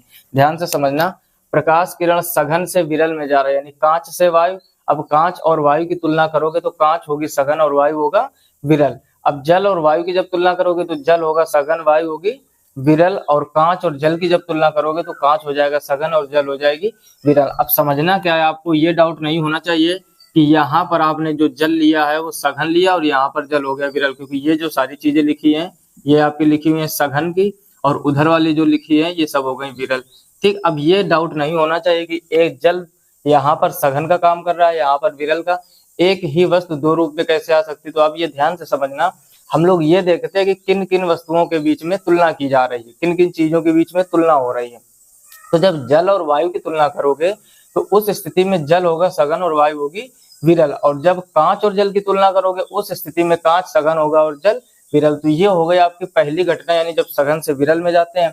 अब ध्यान से समझना, दूसरे के लिए जब विरल से सघन में जाओगे तो जस्ट इसका अपोजिट लिख दो, यानी जब प्रकाश किरण वायु से कांच में जाती है, या जब प्रकाश किरण वायु से जल में जाती है, या फिर जब प्रकाश किरण जल से कांच में जाती है। ठीक, तो इन बातों का विशेष ध्यान रखना है कि प्रकाश किरण कहाँ से कहाँ जा रही है, उसी हिसाब से हम समझते हैं कि प्रकाश किरण जब विरल से सघन में जाती है या सघन से विरल में जाती है। ठीक है ना।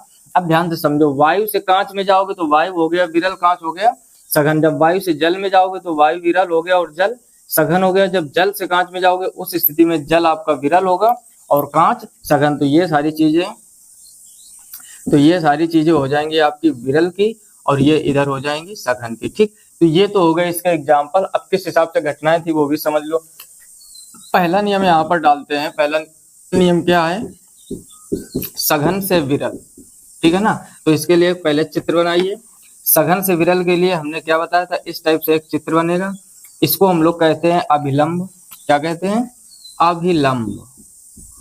यानी और ऊपर सघन से विरल जा रहे हैं। अब देखो, जब सघन से विरल जा रहे हो तो सघन में ऊपर आप ले सकते हो कांच। क्या ले सकते हो? कांच। इसको हम लोग कहेंगे सघन, और नीचे ले सकते हो आप विरल के लिए लिख लो यहाँ पर जल। ठीक, सघन और विरल। अब ध्यान से समझना, कांच जो है आपका, इसको थोड़ा सा ऐसे लाइनें बना लो ताकि समझ में आए कि ऊपर वाला जो एरिया हम लोगों ने लिया वो कांच का है और नीचे वाला जो है वो जल का है। अब ध्यान से समझने का प्रयास करना। अब देखो, जब प्रकाश किरण हमने क्या बोला, सघन से विरल में जाती है। जब प्रकाश किरण सघन से विरल में जाती है तो यहाँ से एक प्रकाश किरण आ रही ऐसे। अब ध्यान से समझना, आने वाली किरण को हम लोग बोलते हैं आपतित किरण। क्या बोलते हैं? आपतित किरण। अब देखो ध्यान से, जब प्रकाश किरण सघन से विरल में जाती है तो वह अभिलंब से दूर हट जाती है। यानी यहाँ से अगर माध्यम चेंज ना हुआ होता तो ये मान लो प्रकाश किरण बिंदु ए से आकर यहाँ ओ से होती हुई बिंदु बी पर जाती। लेकिन गौर से समझोगे तो कांच से विरल, कांच यानी सघन है और जल है विरल, तो जब सघन से विरल में जाती तो ये प्रकाश किरण अभिलंब से दूर हट जाती और मान लो ये यहाँ पर आ गई बिंदु सी पर। अब ध्यान से समझो, आने वाली किरण अभिलंब के साथ जो कोण बनाती है उसे कहते हैं आपतन कोण, और अपवर्तित किरण अभिलंब के साथ जो कोण बनाती है उसे कहते हैं अपवर्तन कोण। तो अब ध्यान से समझना कि आपको ये आपतित किरण हो गई तो ये वाली हो जाएगी आपकी अपवर्तित किरण। कौन सी किरण होगी? अपवर्तित किरण। अब देखो ध्यान से समझो, इस स्थिति में यदि आपसे पूछा जाए कि आपतन कोण का मान ज्यादा है कि अपवर्तन का कोण, तो इस स्थिति में जो आपका है आर बड़ा होगा आई से, या फिर ऐसा कह सकते हैं आई छोटा होगा आर से। ठीक, इसके पहले वीडियो में हम लोगों ने डिटेल से समझा था, आज थोड़ा सा उसी का क्विक रिवीजन है। यानी जब कोई प्रकाश किरण एक माध्यम से दूसरे माध्यम में जाती है तो वह अपने मार्ग से विचलित हो जाती है। इस घटना को प्रकाश का अपवर्तन कहते हैं। यानी पथ भ्रष्ट हो जाना, किसी रास्ते पर आप जा रहे हो और रास्ता भूल जाओ, दूसरी जगह पर पहुंच जाओ, बस यही घटना आपका अपवर्तन कहलाती है। कभी भी आपको किसी दुकान में जाना हो, किसी व्यक्ति के यहाँ जाना हो और गलती से आप रास्ता भटक के किसी दूसरी दुकान पर पहुंच जाओ या किसी दूसरे व्यक्ति के यहाँ पहुंच जाओ तो समझ जाना ये घटना हो गई अपवर्तन। अब ये घटना अपवर्तन है, एक समझाने का तरीका है ताकि आप लोगों कभी भूलो ना, ये याद बना रहे। समझ रहे हो ना बात को? कहने का मतलब, जब कोई प्रकाश किरण एक माध्यम से दूसरे माध्यम में जाती तो अपने मार्ग से विचलित। अब देखो, विचलित हुई तभी तो ये दूर हटी है। कहने का सेंस समझो, जब ये विचलित हुई है तभी तो दूर हटी, नहीं तो ये आती यहाँ पर सीधी प्रकाश किरण। लेकिन जैसे यहाँ पर कांच से ये जल में प्रवेश करी तो इसका माध्यम बदल गया। इसी के आगे एग्जाम्पल जब हम लोग पढ़ेंगे अपवर्तन के तब ज्यादा चीजें समझ में आएगी। तो इंपॉर्टेंट कॉन्सेप्ट क्या निकल के आया यहाँ पर कि जब प्रकाश किरण सघन से विरल में जाती है तो उस स्थिति में अपवर्तन कोण का मान ज्यादा होता है और आपतन कोण का मान कम होता है। यही इंपॉर्टेंट है। कंपटीशन में ऐसे ही क्वेश्चन बनते हैं, आपसे कहेगा एक प्रकाश किरण कांच से जल में प्रवेश करती है, क्या कहेगा, एक प्रकाश किरण कांच से जल में प्रवेश करती, इस स्थिति में निम्नलिखित में से कौन सा बड़ा होगा। ऑप्शन दे देगा, आपतन कोण का मान बड़ा होगा अपवर्तन कोण से, दूसरा ऑप्शन होगा अपवर्तन कोण का मान बड़ा होगा आपतन कोण से, तीसरा दोनों बराबर होंगे, चौथा इनमें से कोई नहीं। इस टाइप के एग्जाम्पल बनते हैं। तो ठीक, तो जब भी सघन से विरल जाओगे हमेशा ध्यान रखना जो अपवर्तित किरण है अभिलंब से दूर हटेगी, और यहीं से आप समझ जाओ जैसे दूर हटेगी तो यहाँ से ये इतना जो एंगल है ये आई की तुलना में बढ़ जाएगा, और जब ये दूर हटेगी बढ़ जाएगा, इसका मतलब आर का मान बड़ा हो जाएगा, और आर बड़ा हो जाएगा तो इसका मतलब आई का मान छोटा होगा। अब दूसरी कंडीशन समझते हैं यहाँ पर। ठीक, दूसरी कंडीशन क्या है, सघन से विरल पढ़ चुके हम लोग, अब पढ़ेंगे विरल से सघन। क्या पढ़ेंगे, विरल से सघन। अब इसको समझो ध्यान से, विरल से सघन जब हम लोग पढ़ेंगे तो इसके लिए चित्र बनाइए, विरल से सघन। अब ध्यान से समझना जरा, जैसे हम लोगों ने ये चित्र बना लिया विरल से सघन, तो ऊपर आप ले लीजिए वायु, ये हो गया विरल, ठीक, और नीचे आप ले लीजिए जल, ये हो गया सघन। फिर से समझ लो एक बात, अब डाउट में मत रहना कि यहाँ पर जल विरल है वहां पर जल सघन कहते हैं। हम लोग ये देखते हैं कि तुलना किसके किसके बीच में हो रही है। यहाँ ऊपर कांच था नीचे जल, तो कांच सघन हो गया जल विरल हो गया, और यहाँ पर ऊपर वायु, तो वायु और जल की तुलना में जल सघन होता है। ठीक, और इसको हम लोग क्या कहेंगे, अभिलंब। इसको क्या कहेंगे, अभिलंब। अब ध्यान से समझो, अब ये मान लो प्रकाश किरण यहाँ से आई, ठीक, ये वायु से आई, अब नीचे क्या है आपका माध्यम जल। अब ध्यान से समझना, जब प्रकाश किरण, इसके पहले वाले में हमने क्या समझा था, पहले वाले चित्र में जब प्रकाश किरण सघन से विरल में जाती है तो अभिलंब से दूर हट जाती है। अब इसी का अपोजिट क्वेश्चन है, तो अब ध्यान से समझना जरा। अब ये प्रकाश किरण मान लो इसको यहाँ आना चाहिए था बिंदु बी पर, कहाँ आना चाहिए था, बिंदु बी पर। फिर से समझ लो ये लाइन ब्लैक से खींचते हैं ऐसे, ठीक, और इसको कहाँ आना चाहिए था, बिंदु बी पर। अब ये अभिलंब की ओर झुक जाएगी और ये आगे सी पर, यानी दोनों ही स्थितियों में देख रहे होगे अपना रास्ता भटक रहे प्रकाश किरण। अब ध्यान से समझना जरा, ये आ गई बिंदु सी पर, इस कोण को हम लोग कहते हैं आपतन कोण और इसको कहते हैं अपवर्तन कोण। ये किरण हो जाएगी आपतित किरण और इसको कहेंगे हम लोग अपवर्तित किरण। ठीक, फिर से समझ लो, जब प्रकाश किरण विरल माध्यम से सघन माध्यम में जाती है तो वह अपने मार्ग से विचलित होकर अभिलंब की ओर झुक जाती है। अब यहीं से आप समझो, अब आप ये बताइए इस स्थिति में आपतन कोण का मान ज्यादा होगा या अपवर्तन कोण का। अब देखो ध्यान से, जितना ये आई यहाँ पर होता है उतना ये टोटल होता है। अब ये प्रकाश किरण अभिलंब की ओर झुक गई है, क्या हुआ है, अभिलंब की ओर झुक गई, यानी इतना एंगल जितना ये झुकी है अभिलंब की तरफ उतना एंगल कम हो गया, क्योंकि आर आपका सिर्फ यहाँ से यहाँ तक, यानी जो प्रकाश किरण सी है यहाँ से यहाँ के बीच को हम लोग कहते हैं अपवर्तन कोण। तो इसका मतलब है ये आई का मान बड़ा होगा आर से। पिछले वाले कॉन्सेप्ट में क्या था, आर बड़ा था, इस कॉन्सेप्ट में क्या है, आई बड़ा है। यानी जो आपतन कोण है, आपतन कोण ये बड़ा होगा, ठीक है ना, आपतन कोण बड़ा होगा, और अपवर्तन कोण ये कैसा होगा, छोटा। आई होप आप कॉन्सेप्ट पूरा अच्छे से समझ गए होंगे। यानी जब प्रकाश किरण सघन माध्यम से विरल माध्यम में जाती है तो अभिलंब से दूर हटती, जैसे ही दूर हटेगी आर बड़ा हो जाएगा, आई छोटा रहेगा। जब प्रकाश किरण विरल से सघन में जाती है तो अभिलंब की ओर झुक जाती है, आर छोटा हो जाएगा, तो उस स्थिति में आई को बड़ा माना जाएगा। ठीक, वेरी इंपॉर्टेंट क्वेश्चन यहाँ से बनते हैं एग्जाम में। तो ये होता है अपवर्तन। अपवर्तन दो तरह से, जब सघन से विरल जाए और विरल से सघन। आई होप आप अच्छे से समझ गए होंगे। इसके पहले वीडियो में हमने इसकी बहुत डिटेल से चर्चा की थी और इसमें भी की है, क्योंकि टॉपिक जो है ना बहुत इंपॉर्टेंट है। जल्दी से इसका स्क्रीनशॉट ले लीजिए, फिर इसके आगे की चर्चा करते हैं। ठीक है, अब इसको यहाँ पर रफ करते हैं और कुछ आगे की चर्चा।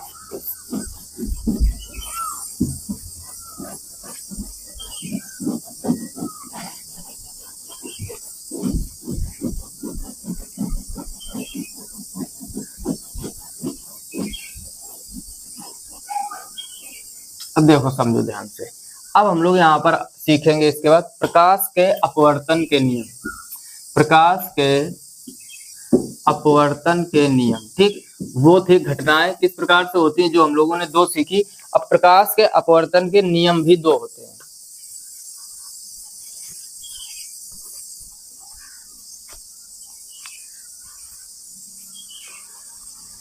ठीक, प्रकाश के अपवर्तन के नियम। अब गौर कीजिए, प्रकाश के अपवर्तन के नियम भी दो होते, तो लिखोगे प्रकाश के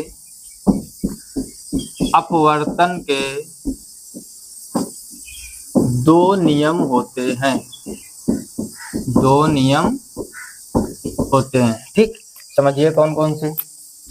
नंबर एक, जब प्रकाश किरण, या ऐसे समझो, थोड़ा सा यहाँ पर रफली ऐसे चित्र बना लेते हैं, और ये हो गया माध्यम 1 और ये हो गया माध्यम 2। ठीक, इसको आप यहाँ पर वायु मान लीजिए और इसको क्या मानोगे, जल। चित्र से हम लोगों को जो है ना नियम रटने नहीं पड़ेंगे, आसानी से सीख जाओगे। ये प्रकाश किरण ऐसे आएगी और विरल से सघन की ओर जा रहे हैं, तो ये इसको जाना चाहिए था यहाँ पर, लेकिन ये अभिलंब की ओर झुक जाएगी। अभी अभी आप लोगों ने कॉन्सेप्ट सीखा है। ठीक, और इसको कहते हैं आपतित किरण। क्या कहते हैं? आपतित किरण। और इसको कहते हैं हम लोग अपवर्तित किरण। ठीक, अपवर्तित किरण। और ये हो गया आपका अभिलंब। अब देखो, इससे बहुत आसानी रहेगी हम लोगों को समझने में। इसको कहते हैं आई आपतन कोण और इसको कहते हैं आर अपवर्तन कोण। अब देखो, जो आपने परावर्तन में पहला नियम पढ़ा था वही इसका पहला नियम होता है, ध्यान से समझना। यानी आपतित किरण, अपवर्तित किरण तथा अभिलंब तीनों एक ही तल पर होते हैं। कहने का मतलब, जहां आपतित किरण है वहीं अभिलंब है और वहीं अपवर्तित किरण, ये तीनों रेखाएं एक बिंदु पर मिल रही हैं, तो पहला नियम यही होता है। तो पहले नियम में क्या लिखोगे? आपतित किरण कामा अपवर्तित किरण तथा अभिलंब तीनों एक ही तल पर होते हैं, तीनों एक ही तल पर होते हैं। बात समझ में आ रही है? आपतित किरण, अपवर्तित किरण तथा अभिलंब तीनों एक ही तल पर होते हैं। परावर्तन में हम लोगों ने क्या सीखा था? आपतित किरण कामा परावर्तित किरण। जब परावर्तन की घटना होगी तो यहाँ पर आप जोड़ोगे परावर्तित किरण, जब अपवर्तन की घटना होगी तो यहाँ पर जोड़ोगे आप अपवर्तित किरण। बाकी पूरा नियम सेम है। अब यहाँ पर दूसरा क्या होगा? दूसरा होगा आपतन कोण की ज्या तथा अपवर्तन, आपतन कोण की ज्या तथा अपवर्तन कोण की ज्या का अनुपात एक नियतांक होता है, अनुपात एक नियतांक होता है। इसे स्नेल का नियम भी कहते हैं, इसे स्नेल का नियम भी कहते हैं। ठीक, अब ध्यान से समझो। यहाँ पर आपतन कोण का मतलब होता है आई, ज्या का मतलब होता है साइन, अपवर्तन कोण का मतलब होता है आर और ज्या का मतलब होता है साइन, और इनका जो अनुपात है एक नियतांक होता है। तो इसी से एक फार्मूला निकल के आता है साइन आई बटे साइन आर। ध्यान से समझना, जहां कहीं भी साइन वर्ड कब जोड़ोगे? जब आपका लिखा होगा ज्या, और कॉस वर्ड कब जुड़ता है? जब लिखा होगा कोज्या। ये आपको दो कॉन्सेप्ट याद रखने हैं। जब भी किसी भी डेफिनेशन में आपको साइन लिखा मिल जाए तो हमेशा वहां पर ज्या यानी ज्या लिखा मिल जाए तो साइन जोड़ेंगे, कोज्या लिखा मिल जाए तो कॉस जोड़ेंगे, और अनुपात कर दे तो अपान में कर देते। तो साइन आई बटे साइन आर बराबर एन, और इसी एन को हम लोग कहते हैं नियतांक। तो ये है स्नेल का नियम या फिर अपवर्तन का दूसरा नियम। रेलवे वगैरह के एग्जाम में आ चुका है कि अपवर्तन के दूसरे नियम को अन्य किस नाम से जाना जाता है, तो आपका आंसर होगा स्नेल का नियम, और भी 3 ऑप्शन दिए जाएंगे। ठीक है ना? तो स्नेल वाला क्लिक करोगे, एन बराबर साइन आई बटे साइन आर, और इसके नीचे लिख दोगे जहां एन बराबर है आपका अपवर्तनांक, ठीक, आई बराबर है आपतन कोण और आर बराबर है अपवर्तन कोण। कौन सा कोण है? अपवर्तन कोण। तो ये था पूरा आपका प्रकाश का अपवर्तन यानी रिफ्रैक्शन ऑफ लाइट का कॉन्सेप्ट। बहुत ही इंपॉर्टेंट कॉन्सेप्ट है। फिर से समझ लो, जब प्रकाश किरण विरल से सघन में जाएगी तो अभिलंब की ओर झुकेगी, नोट्स बनाते जाइए। जो भी स्टूडेंट नोट्स बनाते हैं बहुत आपको जनरल साइंस आसानी से समझ में आ जाएगी। और जनरल साइंस में अभी हम लोग लेके चल रहे हैं फिजिक्स। जैसे ही फिजिक्स खत्म होगी उसके बाद आपकी कुछ बेसिक केमिस्ट्री पढ़ाई जाएगी और फिर बायोलॉजी। पूरी जनरल साइंस आपको इस चैनल पर पढ़ाई जाएगी। यदि आप वीडियो पहली बार देख रहे हैं तो चैनल को सब्सक्राइब जरूर कर लीजिए, जिससे मैं कोई भी नया वीडियो अपलोड करूँ तो आपको तुरंत नोटिफिकेशन मिल जाए। ठीक है, तो ये हो गए इसके अपवर्तन के नियम। ये किस नाम से दूसरा वाला जाना जाता है? स्नेल के नियम से। जल्दी से स्क्रीनशॉट ले लीजिए। और अब हम लोग चर्चा करेंगे किसकी? क्रांतिक कोण की। इसका क्विक रिवीजन इस वजह से करवाया है क्योंकि यदि ये दोनों नियम आपको कंप्लीट नहीं होंगे तो क्रांतिक कोण आप अभी तक जो काम करते आए हर साल रटते हो। 10th में भी आपने रटा होगा, 12th में भी रटा होगा और फिर भी भूल गए होगे। बहुत से स्टूडेंट को अभी क्रांतिक कोण नहीं पता होगा। आज के बाद गारंटी है हमारी, आप कभी नहीं भूलोगे। बस थोड़ा धैर्य बनाए रखो, समझने का प्रयास करना। जल्दी से स्क्रीनशॉट ले लो, फिर चर्चा करते हैं।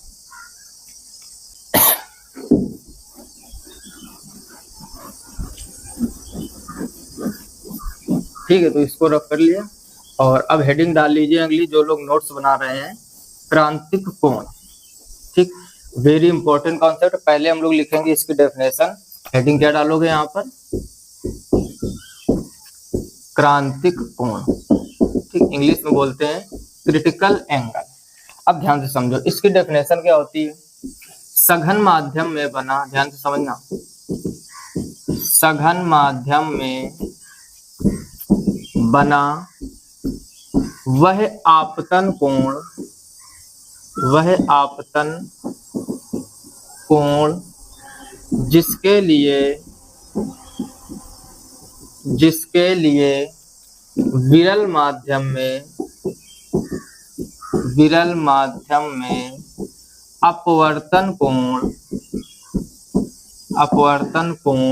कोण 90 डिग्री होता है, वह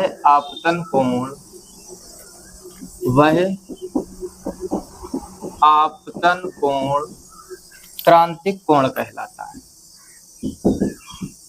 क्रांतिक कोण कहलाता है। ठीक है, फिर से समझ लो एक बार। सघन माध्यम में बना वह आपतन कोण, ध्यान देना शब्दों पर, वह आपतन कोण जिसके लिए विरल माध्यम में अपवर्तन कोण 90 डिग्री होता है, वह आपतन कोण क्रांतिक कोण कहलाता है। अब ध्यान से समझना कॉन्सेप्ट। आप धैर्य बनाए रखो और देखोगे समझने के बाद लाइफ में आप ना तो डेफिनेशन भूलोगे और ना ही कभी ये कॉन्सेप्ट भूलोगे। अब देखो, सघन माध्यम में बना वह आपतन कोण। अब जैसे यहाँ पर एक हम चित्र बनाना चाहें, ठीक, तो ये इस टाइप से हम लोगों ने बड़ा एक माध्यम बना लिया और इसको आप सभी लोग जानते हो, इसको हम लोग कहते हैं अभिलंब। क्या कहते हैं? अभिलंब। ऊपर वाला माध्यम अब हम लोगों का रहने वाला है सघन, यानी आप मान लीजिए कांच, और नीचे वाला है जो ये रहेगा विरल। कैसा रहेगा? विरल, यानी इसको आप मान सकते हो जल। ध्यान से समझना, ये कांच माना है हम लोगों ने। ठीक, ऐसे ऐसे कांच टाइप का बना लीजिए। ठीक, और ये है आपका जल।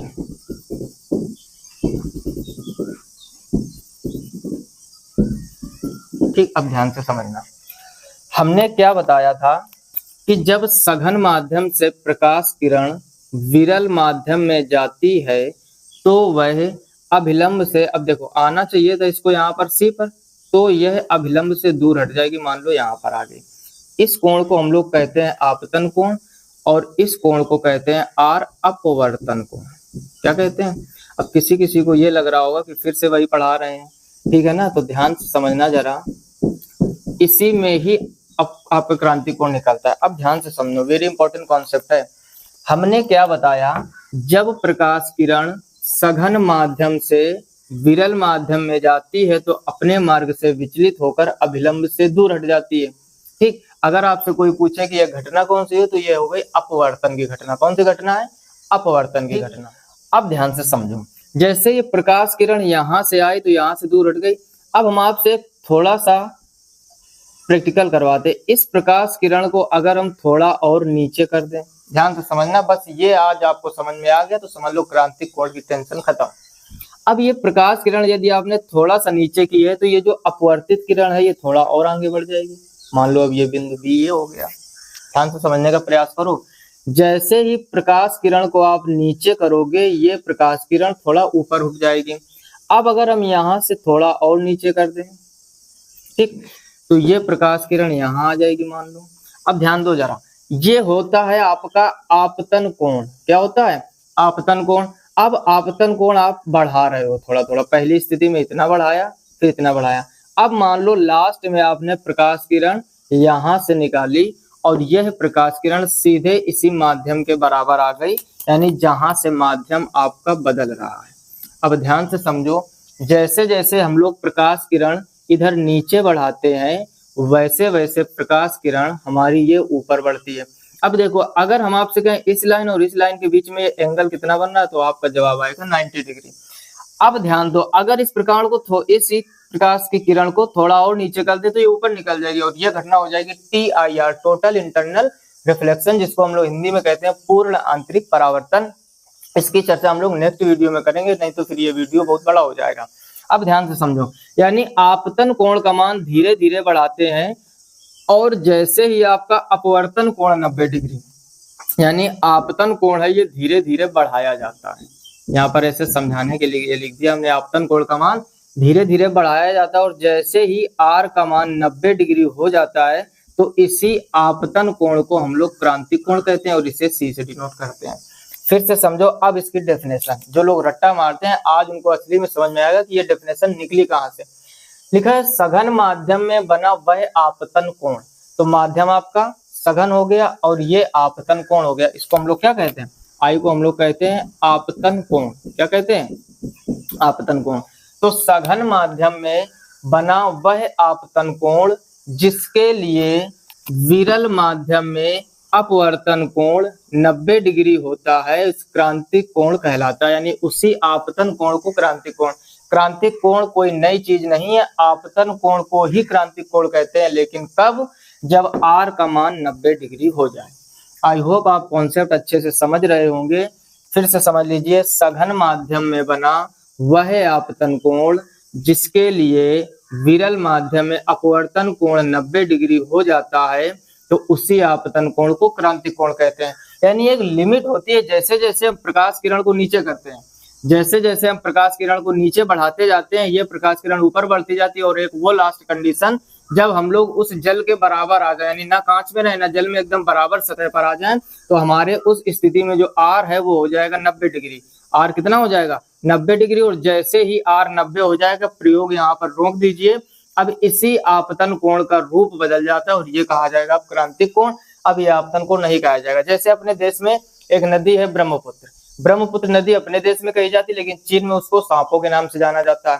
ठीक, नदी वही है, नाम अलग है। वैसे ही आपतन कोण, अभी तो यह आपतन कोण है जब तक R 90 से कम रहता है। जैसे ही आपका अपवर्तन कोण यानी R का मान 90 डिग्री हो जाएगा, अब यह आपतन कोण नहीं रहेगा। अब इसी आपतन कोण को कहते हैं हम लोग क्रांतिक कोण और इसका फार्मूला होता है N = 1/sin c। ठीक, किसी वीडियो में एक दिन इसको भी प्रूव करवाएंगे हम लोग कि ये N = 1/sin c कहाँ से निकल के आया। ये भी स्नेल के नियम से निकल कर आता है। ठीक, इसकी प्रूविंग हम लोग किसी नेक्स्ट वीडियो में करेंगे, नहीं तो ये वीडियो लंबा हो जाएगा बहुत। तो N = 1/sin c, यहीं पर C आपका है क्रांतिक कोण। ठीक, यानी क्रांतिक कोण को C से डिनोट करते हैं और यहाँ पर N आपका है अपवर्तनांक। क्या है? अपवर्तनांक। तो आई होप आप क्रांतिक कोण समझ गए होंगे।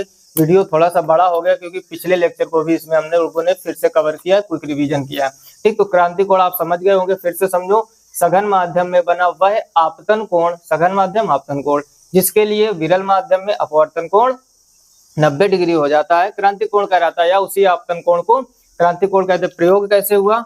जैसे जैसे प्रकाश किरण नीचे लाते जाओगे, ये विरल माध्यम है, वैसे वैसे प्रकाश किरण अभिलंब से दूर हटती जाएगी और दूर हटते हटते वो कंडीशन जब R का मान आपका 90 हो जाए तो फिर उसी आपतन कोण को हम लोग क्रांतिक कोण कहते हैं। यही डेफिनेशन और यहीं से डेफिनेशन आपकी निकली है। कुछ नया नहीं है, साइंस में कुछ भी रटना नहीं पड़ेगा आपको, बस ऐसे ही धैर्य बनाए रखिए, प्यार और सपोर्ट दिखाते रहिए। इसका भी स्क्रीनशॉट ले लीजिए आप लोग। ठीक, स्क्रीनशॉट लेने से चीजें ज्यादा अच्छा रहेगा और आप नोट्स में जरूर लिखते जाइए जिस हिसाब से हम समझा रहे हैं। ठीक, तो देखो ध्यान से समझना। जैसे सबसे पहले हमने लिखा है पूर्ण आंतरिक परावर्तन, तो उसमें एक आपको वर्ड मिला क्या? परावर्तन, जिसके बारे में हम लोगों ने पहले सीख लिया है। यानी परावर्तन किसे कहते हैं? परावर्तन का मतलब होता है जब कोई प्रकाश किरण किसी चिकने पृष्ठ जैसे दर्पण से टकराकर वापस उसी माध्यम में, हमने एग्जांपल भी दिया था बॉल का, एक बॉल को आप दीवार में फेंको और वो टकराकर वापस हाथ में आ जाए, बस यही परावर्तन होता है। लेकिन हम लोगों के सिलेबस में क्या है?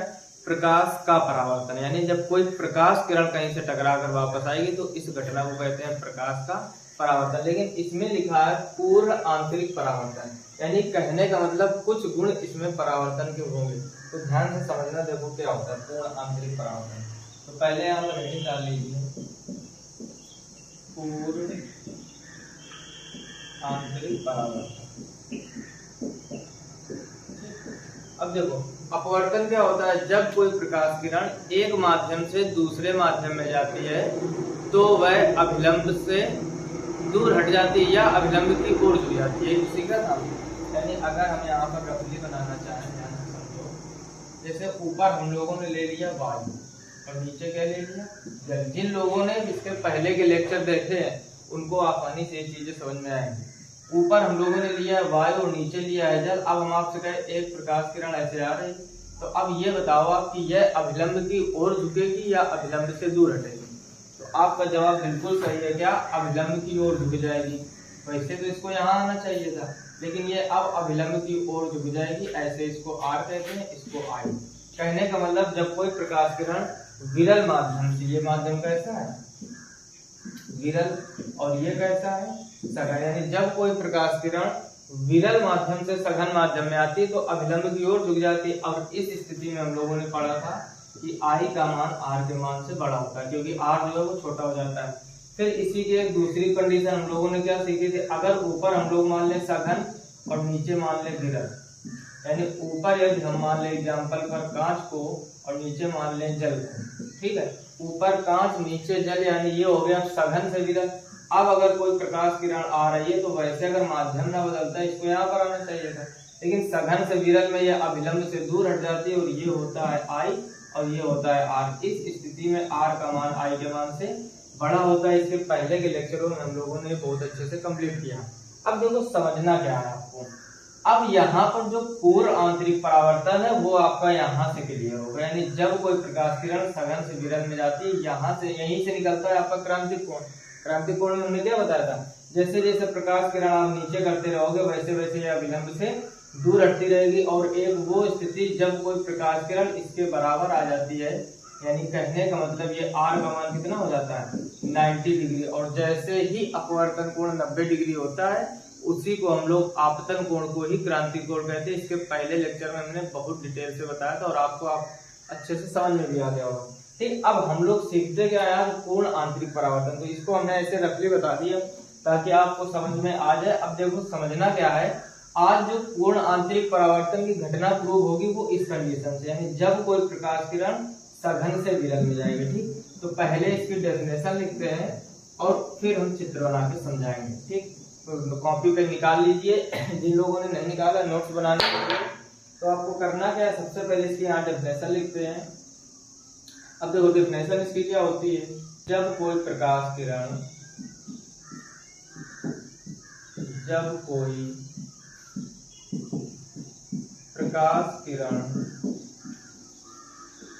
सघन माध्यम से विरल माध्यम में जाती है। ध्यान से समझना, एकदम सरल डेफिनेशन लिखवाएंगे ताकि आपको एक बार क्लियर हो जाए। यानी जब कोई प्रकाश किरण सघन माध्यम से विरल माध्यम में जाती है और यह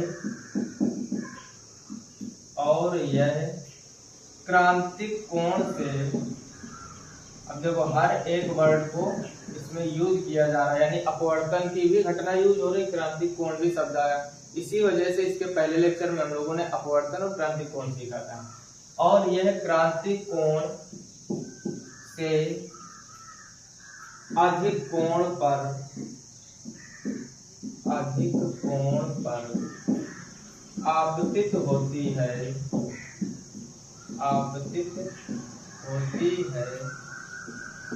तो यह प्रकाश किरण विरल माध्यम में न जाकर, विरल माध्यम में न जाकर सघन माध्यम में ही, सघन माध्यम में ही लौट जाती है। ठीक, नोट्स में लिखते रहिए आप लोग बराबर, लौट जाती है। इस घटना को और यहाँ पर लिख दो पूर्ण आंतरिक परावर्तन, पूर्ण आंतरिक परावर्तन, और आगे लिख दीजिए कहते हैं। ठीक, हो सकता है डेफिनेशन थोड़ी बड़ी लग रही हो, देखो बड़ी और छोटी से मतलब नहीं होता, मतलब होता है कि हमको चीजें समझ में आ रही हैं या नहीं। अब फिर से एक बार समझ लो, जब कोई प्रकाश किरण सघन माध्यम से विरल माध्यम में जाएगी। अब देखो ध्यान से, सघन माध्यम से कहाँ जाएगी, विरल माध्यम में, तो ऊपर वाला सघन माध्यम होना चाहिए, और कहाँ आएगी, इधर विरल माध्यम में। ठीक, तो पहली कंडीशन आपको ये समझना है। फिर तेरा और यह क्रांतिक कोण से अधिक कोण, इस पर ध्यान दीजिए। क्रांतिक कोण आपका C होता है, और कब जब R का मान 90 हो जाए उसी आपतन कोण को क्रांतिक कोण कहते हैं। तेरा क्रांतिक कोण से अधिक कोण पर आपतित होती तो यह प्रकाश किरण विरल माध्यम में न जाकर सघन माध्यम में लौट जाती। इस घटना को पूर्ण आंतरिक परावर्तन कहते हैं। पूरा नोट्स में आप सही से लिख लीजिए। अब देखो समझना क्या है, इसको हम लोग समझते हैं चित्र से। सबसे पहले ध्यान क्या देना है आपको, यहाँ पर ऐसे लाइन खींच लीजिए। ठीक, जैसा अभी तक हम लोग सीख रहे थे। ठीक, अब देखो, अब हम लोगों ने क्या किया, जैसे जैसे डेफिनेशन लिखा उसको समझो। लिखा है जब कोई प्रकाश किरण सघन माध्यम से विरल, तो सघन से विरल में जाना है तो आप ऊपर वाला माध्यम मानोगे सघन, ये माध्यम क्या होगा, सघन, और मान सकते हो आप कांच। ठीक, और नीचे वाला मान लीजिए विरल, नीचे वाला क्या रहेगा, विरल, और यहाँ पर कर सकते हो आप जल। ठीक, और यहाँ पर ऐसे छोटी छोटी लाइनें बना दीजिए ताकि आपको लगे कि ये जल है। ठीक, जो लोग नोट्स बना रहे हैं साथ साथ नोट्स बनाते चलिए, और नोट्स जब आपका तैयार हो जाएगा, चाहे आप कंपटीशन के स्टूडेंट हो और चाहे आप एकेडमिक स्टूडेंट हो, और चाहे आप क्लास 10 या 12 की तैयारी कर रहे हो। ठीक, कुछ चैप्टर ऐसे होते हैं, देखो होता क्या है, 10th और 12th वाले ध्यान से समझे, आप लोगों का जो एग्जाम होता है वो रिटन एग्जाम होता है, लिखित परीक्षा। यानी आप लोगों को ये भी लिखना पड़ेगा, चित्र भी बनाना पड़ेगा, पूरी कंडीशन समझनी पड़ेगी। कंपटीशन के साथ क्या होता है, कंपटीशन में आपको सीखना इतना पड़ेगा, बस उसमें आपको हाथ से नहीं लिखना, उसमें आपका क्वेश्चन 4 ऑप्शन दिए जाएंगे, उसमें से सही ऑप्शन चुनना है। अब सही ऑप्शन आप तभी टिक कर पाओगे जब आपका कॉन्सेप्ट क्लियर होगा। रटने से फिजिक्स नहीं आती, ये बात आप ध्यान से समझ लो। 100-200 क्वेश्चन याद कर लोगे, उससे कुछ होने वाला भी नहीं। ठीक, अब ऊपर हो गया सघन, नीचे हो गया विरल। ठीक, अब उसके बाद में कहा जा रहा है यह और यह क्रांतिक कोण से अधिक कोण। तो अब पहले क्रांतिक कोण समझते हैं। जिन लोगों ने इसके पहले का लेक्चर नहीं देखा, उसका लिंक नीचे डिस्क्रिप्शन में या ऊपर आई बटन में हमने दे दिया, वहां से पहले देखिए, या फिर प्ले लिस्ट में जाइए, टोटल वीडियो देखिए, 4 वीडियो अपलोड हो चुके हैं, तब इसको समझो, ज्यादा आसानी से समझ में आएगा। ठीक, अब देखो ध्यान से करना क्या है। सबसे पहले हमने क्या सिखाया आपको कि जब कोई प्रकाश किरण ऐसे आती है, अगर यहाँ से माध्यम ना बदले, तो हमने आपको सिखाया कि यह प्रकाश किरण सीधे निकल जाती है, यानी कहीं ना कहीं डायरेक्ट जाती है। मान लो ये बिंदु बी है और ये बिंदु ए से चलना, और इसको हम लोग मान लेते हैं थोड़ी देर के लिए ओ। फिर से समझो, जैसे यहाँ पर कांच, यहाँ पर जल है, अगर यहाँ से माध्यम ना बदला होता, ये प्रकाश किरण सीधी जाती, जैसे ये जितनी स्पीड में आ रही है ऐसे ही सीधी निकल जाती। हुआ क्या कि यहाँ से माध्यम चेंज हो गया, यहाँ तक था आपका कांच और यहाँ पर क्या हो गया, जल। और हमने क्या सिखाया कि जब कोई प्रकाश किरण विरल माध्यम से सघन माध्यम में जाती है, तो वह विरल से सघन में तो अभिलंब की हो। अब ये सघन से विरल जा रहे हैं तो अभिलंब से दूर हटेगी। मान लो यहाँ बी यहाँ पर ना होगी, यहाँ सी पर आ जाएगी, और यही घटना कहलाती अपवर्तन। बार बार उसकी हम चर्चा कर रहे हैं क्योंकि इंपॉर्टेंट कॉन्सेप्ट है। यानी जब प्रकाश किरण सघन माध्यम से विरल माध्यम में जाती है, तो वह अपने मार्ग से विचलित होकर अभिलंब से दूर हट जाती है। अभी क्रांतिक कोण सीखेंगे, और जिसको क्रांतिक कोण पता है उसी से टोटल इंटरनल रिफ्लेक्शन आसानी से हो जाएगा।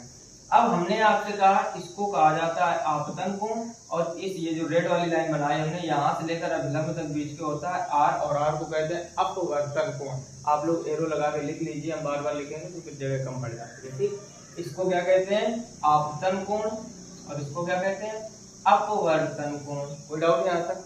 अब देखो ध्यान से समझो, फिर हम लोग क्या करेंगे, अगर प्रकाश किरण को थोड़ा और नीचे ले आए तो ये प्रकाश किरण अभिलंब से थोड़ा और हट जाएगी। अब जो आर है आपका इतना हो जाएगा, यानी आर का मान बढ़ता रहेगा जैसे जैसे आप आई का मान बढ़ाते रहोगे। ध्यान से समझो, इसी में आपका पूर्णांतरिक परावर्तन छुपा बैठा है, ऐसा कह सकते हैं। ठीक, चाहे क्रांतिक कोण हो चाहे पूर्णांतरिक परावर्तन हो, सब अपवर्तन के अंदर घुसे बैठे हुए। ठीक है ना, जैसे नाभिक के अंदर प्रोटॉन और न्यूट्रॉन बैठे होते हैं। अब ध्यान से समझो, अब हम आपसे कहें कि इस प्रकाश किरण को हमने थोड़ा और नीचे कर दिया, और इस स्थिति में मान लो ये प्रकाश किरण इसके बराबर आ गई, माध्यम के बराबर आ गई, यानी आर का मान पूरा यहाँ तक हो गया। अब आप इतना दिमाग लगाकर बताइए कि जब यहाँ से इस लाइन में मान लो आर, और यहाँ इन दोनों के बीच का एंगल कितना हो गया 90 डिग्री। और यही हमने आपको सिखाया है कि जैसे ही आर का मान 90 डिग्री हो जाता है तो आई फिर आई नहीं रहता, ये सी बन जाता है। यानी जो आपतन कोण है आपका वो क्रांतिक कोण का रूप ले लेता है। जैसे कोई भी चीज हो, अगर उसमें हम कोई एक्स्ट्रा वर्क कर दे तो उसका रूप चेंज हो जाता है। ठीक है ना, जैसे हम लोग बारातों में जाते हैं तो बारातों में अगर शेरवानी और सहरा पहना दिया जाए तो वही लड़का दूल्हा बन जाता है। बात आ रही समझ में कि नहीं? कहने का मतलब था तो वो पहले भी लड़का, लेकिन उसमें हमने थोड़ी कंडीशन लगा दी तो वो बारात से एकदम अलग दिखाई देता है, और उसको हम लोग क्या कहते हैं दूल्हा। वैसे आप यहाँ समझ लीजिए, पहले तो ये आपतन कोण था, ये क्या था आई आपतन कोण। अब इसमें हम लोगों ने थोड़ी कंडीशन लगा दी है कि प्रकाश किरण को हम लोग अभिलंब से दूर ले जा रहे हैं, तो अपवर्तित किरण, इसको हम लोग क्या कहते हैं अपवर्तित किरण। गलती से परावर्तित किरण मत कह देना, परावर्तित किरण वो होती है जो टकरा कर जाए, वो दर्पण वाली कंडीशन होती है। तो जैसे ही आपका आर का मान 90 डिग्री हो जाता है, कहने का मतलब अपवर्तन कोण 90 डिग्री, वैसे ये आई अब आई नहीं रहता, ये सी बन जाता है, यानी यही लड़का अब दूल्हा बन जाता है। बात आगे सुन, और इसको हम लोग कहते हैं क्रांतिक कोण, और इसका फार्मूला लिखा था n = 1/sin c। कोई डाउट यहाँ तक? इस सी को कहते हैं क्रांतिक कोण। ठीक, अब आप लोगों को मन में विचार आ सकता है कि क्रांतिक कोण क्यों पढ़ा रहे हो, पूर्णांतरिक परावर्तन पढ़ी। अभी धैर्य बनाए रखो, शब्द का फल मीठा होता है, किसी व्यक्ति ने कहा है तो ध्यान से समझना। ठीक, अब देखो करना क्या है, अब यहाँ पर फिर समझो, जैसे जैसे हमने इस किरण को यानी आपतित किरण को, यहाँ पर छोटा सा लिख लीजिए आपतित किरण, इस किरण की बात करें जो आप लाए, जैसे जैसे हम लोग आपतित किरण को अभिलंब से दूर ले जा रहे हैं, वैसे वैसे हमारी अपवर्तित किरण भी अभिलंब से दूर हट रही है। और हम लोगों ने क्या दिखा कि तीसरी कंडीशन में ये आर का मान 90 हो गया, तो अब इसी हमने आपतन कोण को क्या कह दिया क्रांतिक कोण। अब दिमाग लगाना थोड़ा सा, अगर हम आपसे कहें ना कि इस प्रकाश किरण को और थोड़ा नीचे कर दो, ध्यान से समझना, अब हम लोगों ने कर दिया ऐसे। अब आप दिमाग लगाओ, इस वाली किरण में ये नंबर 1, नंबर 2, नंबर 3, यानी जो तीसरी आपतित किरण हम लोग लाए उससे आर का मान हमको कितना मिल गया था 90 डिग्री। ध्यान से समझो, पूरा धैर्य बना के, जल्दबाजी अच्छी नहीं होती है, समझो आप। अगर ये कॉन्सेप्ट क्लियर होगा आप लाइफ में कभी भूलोगे नहीं TIR किसे कहते हैं। ठीक, नहीं तो रट्टा अभी तक जैसा मारते हैं और रट्टे ही रहोगे, साइंस नहीं आने वाली। अब ध्यान से समझो, जब तीसरी प्रकाश किरण से ये अपवर्तित किरण इसके बराबर आ गए, अगर आप थोड़ा और आई का मान बढ़ा दोगे तो क्या ये प्रकाश किरण ऊपर से निकल जाएगी? और आपका जवाब आएगा बिल्कुल सही है, ऊपर से निकल जाएगी, क्योंकि तीसरी वाली जो प्रकाश किरण थी तीसरी में ही उसके अभिलंब के इसके बराबर आ गई थी तल के। अब जब आप और इधर बढ़ा दोगे तो ये और ऊपर बढ़ जाएगी। अब ध्यान से समझो, यानी ये चौथी नंबर किरण, अब देखो यहाँ तक इतना था आपका क्रांतिक कोण। ध्यान से समझो, कुछ लोग कह रहे होंगे नहीं आपतन कोण था, फिर से समझो, हमने बताया जब आर का मान 90 हो जाएगा यानी तब आई नहीं रहेगा, वो सी हो जाएगा। यानी जब अपवर्तन कोण 90 डिग्री हो जाता है तो आपतन कोण क्रांतिक कोण बन जाता है। और आपने इस तीसरी किरण से आर का मान 90 प्राप्त कर लिया था, यहाँ पर आर बराबर 90, तो इसको हम लोग अब क्या कहेंगे क्रांतिक कोण तीसरी किरण तक। अब ये गौर से देखो आपकी क्रांतिक कोण से कोण और बढ़ गया कि नहीं, तो आपका जवाब आएगा बिल्कुल बढ़ गया, इतना एंगल बढ़ गया। और जैसे आपने इतना बढ़ाया तो ये विरल माध्यम में ना जाकर, इस गौर से देखो इसको, ये सघन माध्यम में ही लौट गया, यानी सघन माध्यम से प्रकाश किरण आ रही थी और सघन में ही लौट गई, क्योंकि जल तो इसके नीचे है आपका। ठीक, आई होप आप कॉन्सेप्ट समझ पा रहे होंगे।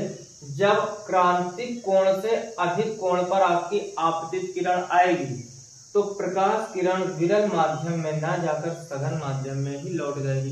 ये आपकी डेफिनेशन है, पढ़ लीजिए। जब कोई प्रकाश किरण सघन माध्यम से विरल माध्यम में जाती है, ठीक, पहले तो आपकी ये कंडीशन हमने लिखी कि सघन से विरल में जाती है, वैसे ये विरल में नहीं जाती है। अगर इसकी डेफिनेशन हो सकता है कुछ लोगों को गलत लग रहा हो कि ये सघन से विरल में कहाँ जाती है, लेकिन ध्यान से समझो, हमने कंडीशन लिखी कि सघन से विरल में जाती है और यह क्रांतिक कोण से अधिक कोण पर आपतित होती है, तो यह प्रकाश किरण विरल माध्यम में ना जाकर, अब देखो पूरा आपका डिटेल यहाँ पे लिखा है, विरल माध्यम में ना जाकर। अब देखो जैसे ही आपने क्रांतिक कोण के मान से इसको बढ़ाया वैसे ये विरल में अब नहीं जा रहे हैं, जल में कहा जा रहे हैं, कांच से आकर कांची में तो लौट रही वापस, तो विरल माध्यम में ना जाकर सघन माध्यम में ही लौट जाती। इस घटना को पूर्ण आंतरिक परावर्तन कहते हैं। क्लियर हो गया। अब देखा होगा हम लोग जब रास्ते में साइकिल चलाते हैं, कभी कभार रोड पे ऐसा लगता है मोबियाल यानी तेल की परत फैली हुई है, फिर हम थोड़ा आगे बढ़ते हैं वो तेल की परत गायब हो जाती है। तो ये कोई जादू नहीं है, ये पूर्ण आंतरिक परावर्तन की घटना है, ठीक है ना। जहां जहां ऐसी घटनाएं बनती है, इसके जब हम लोग अगले लेक्चर में हम लोग इसके पूर्ण आंतरिक परावर्तन के उदाहरण और अपवर्तन के उदाहरण, यानी किस घटना में ये अपवर्तन का उदाहरण होता है, किस घटना में पूर्ण आंतरिक परावर्तन का, उसकी डिटेल से चर्चा करेंगे।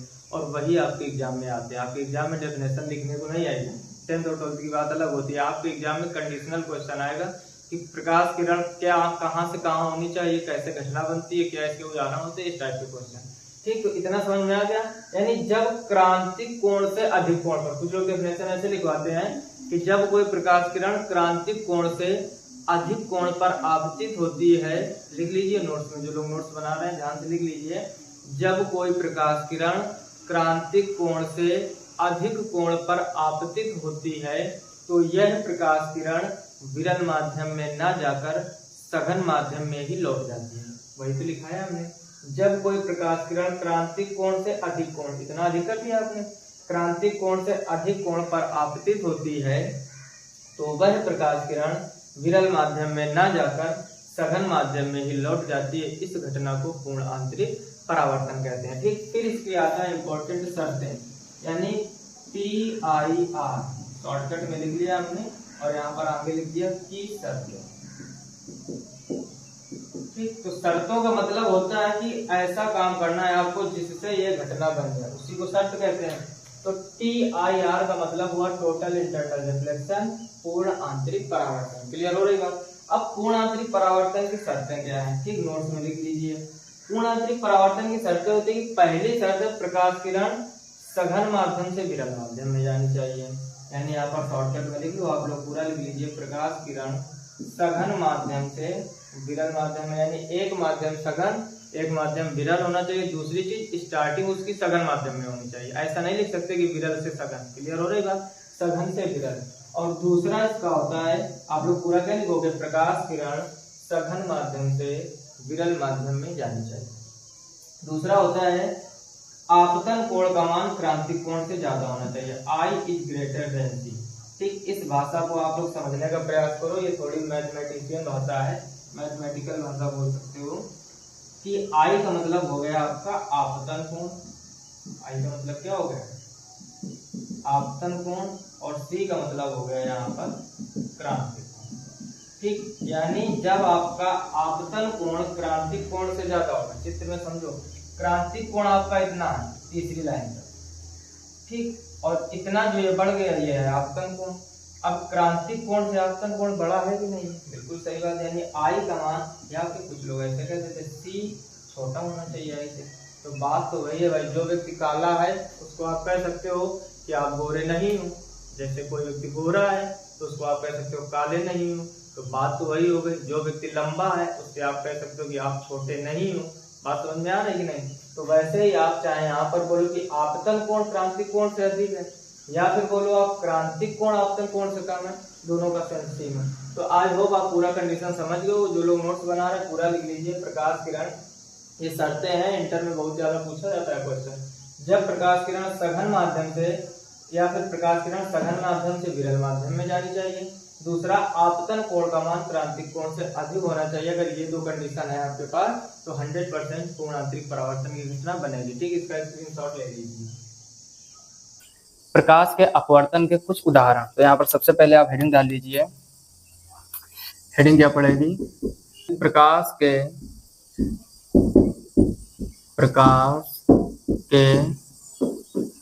अपवर्तन पर आधारित कुछ घटनाएं वेरी इंपॉर्टेंट क्वेश्चन बनते हैं यहाँ से एग्जाम में, यानी आपके कंपटीशन के एग्जाम में यहाँ से क्वेश्चन बनते हैं। अब किस टाइप के बनते हैं उसको भी इंग्लिश में भी लिख लीजिए। इसको इंग्लिश में क्या कहेंगे? Some phenomenon based on refraction of light.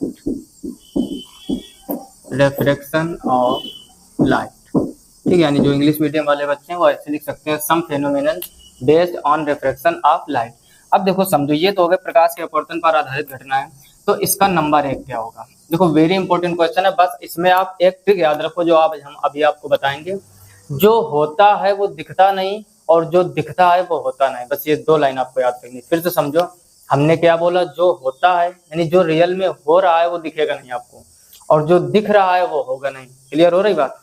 अब जैसे पहले इसमें एग्जांपल क्या है, यहाँ पर लिख लेते हैं, रात्रि में तारों का टिमटिमाना। पहला एग्जांपल क्या है? रात्रि में तारों का टिमटिमाना। ठीक, अब हमने क्या बताया? जो होता है वो दिखता नहीं, जो दिखता है वो होता नहीं।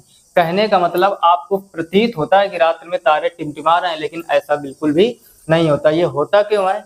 ये इस घटना की वजह से होता है क्योंकि वायुमंडल में विभिन्न परतें हैं और हर एक परत का जो घनत्व है और हर एक परत का जो तापमान है वो कम ज्यादा होता रहता है। इस वजह से तारों की जो रोशनी होती है वो वायुमंडल में पृथ्वी तक आते आते विभिन्न माध्यमों से होकर आती है। कहने का मतलब कहीं घनत्व ज्यादा मिलता है उसको, कहीं घनत्व कम मिलता है, कहीं टेम्परेचर ज्यादा मिलता है, कहीं टेम्परेचर कम मिलता है। इस वजह से हम लोगों को टिमटिमाते हुए प्रतीत होते हैं।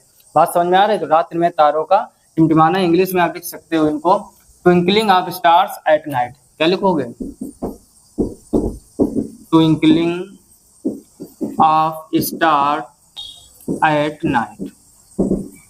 ठीक, तो ये हो गई इसकी इंग्लिश। अब समझो दूसरा एग्जांपल क्या है? आप लोगों ने देखा होगा कि सूर्य वास्तविक सूर्योदय से कुछ मिनट पहले तथा वास्तविक सूर्यास्त के कुछ मिनट बाद भी हमें दिखाई देता है। फिर से वही पॉइंट आ गया, हमने क्या बताया आपको? सूर्य जो होता है वो दिखता नहीं, जो दिखता है वो होता नहीं। अब देखो, सूर्य वास्तविक सूर्योदय के कुछ मिनट पहले भी हमें दिखाई देता है और जब सूर्यास्त हो जाता है उसके कुछ मिनट बाद भी हमें दिखाई देता है। तो दूसरा पॉइंट यही एग्जांपल हो जाएगा आपका, सूर्य वास्तविक सूर्योदय, एक साथ मिलाकर लिख दो, सूर्योदय के कुछ मिनट पहले तथा वास्तविक सूर्यास्त। ठीक, कुछ लोग इसको 2 पॉइंट में लिख देते हैं कि सूर्य वास्तविक सूर्योदय के कुछ मिनट पहले में दिखाई देता है और सूर्य वास्तविक सूर्यास्त के कुछ मिनट बाद। हम लोग एक ही में कर लेंगे, ज्यादा बड़ा करने की जरूरत नहीं है। ठीक, सूर्य वास्तविक सूर्योदय के कुछ मिनट पहले तथा वास्तविक सूर्यास्त के कुछ मिनट बाद भी हमें दिखाई देता है, यानी सूर्य वास्तविक सूर्योदय के कुछ मिनट पहले तथा वास्तविक सूर्यास्त के कुछ मिनट बाद भी हमें दिखाई देता है। इंग्लिश में जो लोग लिखना चाहते हैं लिख लो, सन appears few minutes before actual sunrise। यानी सन appears, सूर्य दिखाई देता है, few minutes before, कुछ मिनट पहले, actual sunrise यानी वास्तविक सनराइज का मतलब क्या होता है? सूर्य होता है। एंड few minutes, क्या लिखोगे? And few minutes after actual sunset।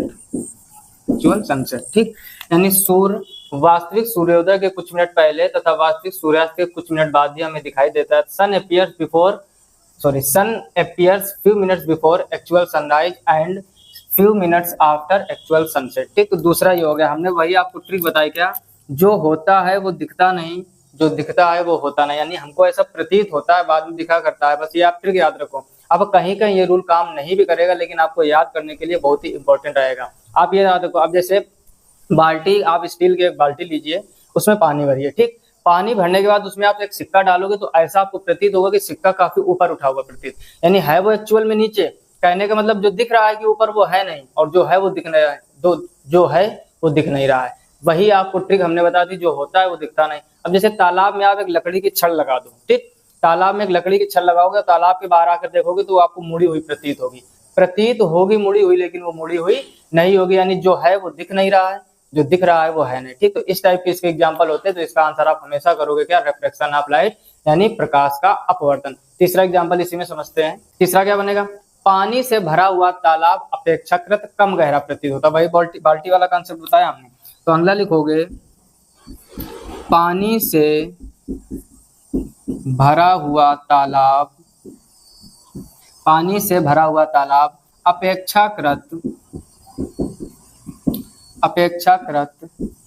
कम गहरा प्रतीत होता है। प्रतीत या दिखाई, कुछ भी लिख सकते हो आप, प्रतीत होता है।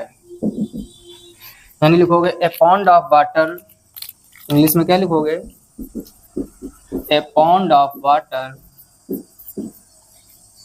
appears shallower, ठीक।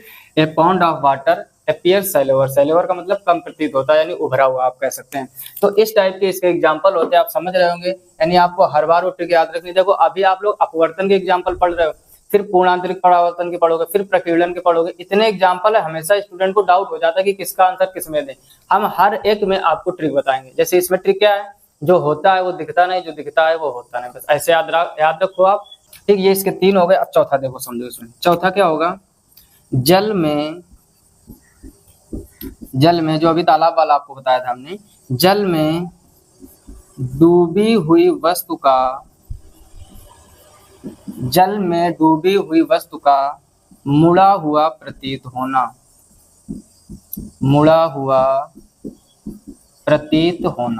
ठीक। यानी जल में आप कोई भी वस्तु डूबी हुई है, वो आपको ऐसे प्रतीत होगी कि मुड़ी हुई है, ठीक। तो अगर इंग्लिश में लिखना चाहते हो तो इंग्लिश में लिख लीजिए, bending appearance of an immersed object in water, ठीक। राइटिंग हमारी थोड़ी कम सही है, आप लोग एडजस्ट कीजिए। बचपन से ही हमने बहुत प्रयास किया और बचपन से ही बहुत मारे भी गए राइटिंग के चक्कर में, लेकिन राइटिंग नहीं सुधरी। खैर समझ लो, हम बोल देंगे bending appearance of an emerged object in water, यानी जल में डूबी हुई वस्तु का मुड़ा हुआ प्रतीत होना। तो इस टाइप के एग्जाम्पल आपके बनते हैं प्रकाश के अपवर्तन के। यानी आप एक ट्रिक याद रखो, जो होता है वो दिखता नहीं, जो दिखता है वो होता नहीं। अब आपके कंपटीशन के एग्जाम में आता है, क्या निम्नलिखित में से कौन सा अपवर्तन का एक उदाहरण है। तीन आपको दूसरे वर्ड मिलेंगे, यानी दो आपको प्रकीर्णन के दे सकता है, एक पूर्णांतरिक परावर्तन का, और इनमें से कोई है। ट्रिक फिर से समझ लो आप, जो होता है वो दिखता नहीं, जो दिखता है वो होता नहीं। इस टाइप का आप याद रखोगे कॉन्सेप्ट बना के, तो कभी नहीं भूलोगे। जैसे रात्रि में तारों का टिमटिमाना, twinkling of stars at night में लिखा, सूर्य वास्तविक सूर्योदय के कुछ मिनट पहले तथा वास्तविक सूर्यास्त के कुछ मिनट बाद भी हमें दिखाई देता है, यानी sun appears few minutes before actual sunrise and, फिर उसके बाद में क्या है, few minutes after actual sunset. फिर लिखा है, पानी से भरा हुआ तालाब अपेक्षाकृत कम गहरा प्रतीत होता है, pond of water appears shallower, ठीक। इसको इंग्लिश में लिख सकते हो। फिर लिखा है, जल में डूबी हुई वस्तु का मुड़ा हुआ प्रतीत होना, यानी bending appearance of an emerged object in water. तो इस टाइप के एग्जांपल ये है प्रकाश के अपवर्तन के। आई होप गाइस आपको समझ में आ गया होगा। अगर स्क्रीनशॉट लेना चाहते हो तो आप इसका स्क्रीनशॉट ले लीजिए।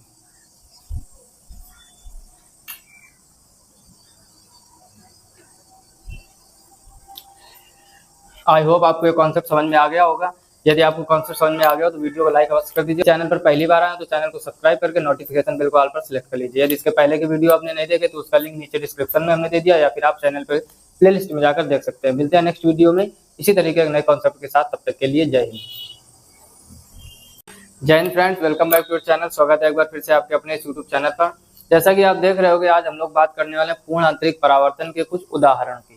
इसके पहले वीडियो में हमने प्रकाश के अपवर्तन के कुछ उदाहरण सिखाए थे, उसकी ट्रिक भी बताई थी, और इसमें भी आज हम लोग एक ट्रिक सीखेंगे और साथ ही साथ इसके कुछ एग्जाम्पल। ठीक, जैसे कि हेडिंग पड़ी हुई है पूर्ण आंतरिक परावर्तन के कुछ उदाहरण, तो इसको इंग्लिश में चाहो तो इंग्लिश में लिख दो, some examples of total internal reflection. क्या लिखोगे इंग्लिश में? सम एग्जांपल या some examples of total internal reflection. ठीक, रिफ्लेक्शन, तो ये हो गई इसकी इंग्लिश। ठीक, शॉर्टकट में इसको बोलते हैं TIR। जब इसका हमने कॉन्सेप्ट पढ़ाया था, TIR का मतलब T से हो गया टोटल, I से हो गया इंटरनल, R से हो गया रिफ्लेक्शन। तो इसको शॉर्टकट में चाहो तो ऐसे लिख सकते हो TIR। यानी इसके आज हम लोग उदाहरण के बारे में सीखेंगे। तो देखो, सबसे पहले आप एक ट्रिक याद रखो इसमें, जैसे हमने पिछले वीडियो में अपवर्तन की ट्रिक बताई थी उदाहरण की, वैसे इसमें याद क्या रखना है आपको, इसमें आपको 95% एक चमक वर्ड मिलेगा। बात समझ में आ रहा है? जैसे पहला एग्जांपल लेते हैं यहाँ पर, जब आप एग्जांपल देखोगे ऑटोमेटिक समझ जाओगे। पहले लिखते हैं हम लोग हीरे का चमकना। क्या लिखेंगे? हीरे का चमकना, हीरे का चमकना। अब यहीं से आप समझ जाओ एक वर्ड क्या आया, चमकना। इसको इंग्लिश में लिखना चाहो तो इंग्लिश में लिख लो, स्पार्कलिंग, स्पार्कलिंग ऑफ डायमंड, यानी हीरे का चमकना। ठीक, हमने क्या ट्रिक बताया आपको, इसमें ज्यादातर वर्ड मिलेगा चमक, तो आप समझ जाना कि ये पूर्ण आंतरिक परावर्तन का उदाहरण। पहला हो गया हीरे का चमकना, स्पार्कलिंग ऑफ डायमंड। अब इसका दूसरा क्या होगा, कांच में पड़ी दरार का चमकना, कांच में पड़ी दरार का चमकना। आई होप आप ट्रिक को भी समझ पा रहे होंगे, कांच में पड़ी दरार का चमकना। तो इसको इंग्लिश में लिखेंगे स्पार्कलिंग,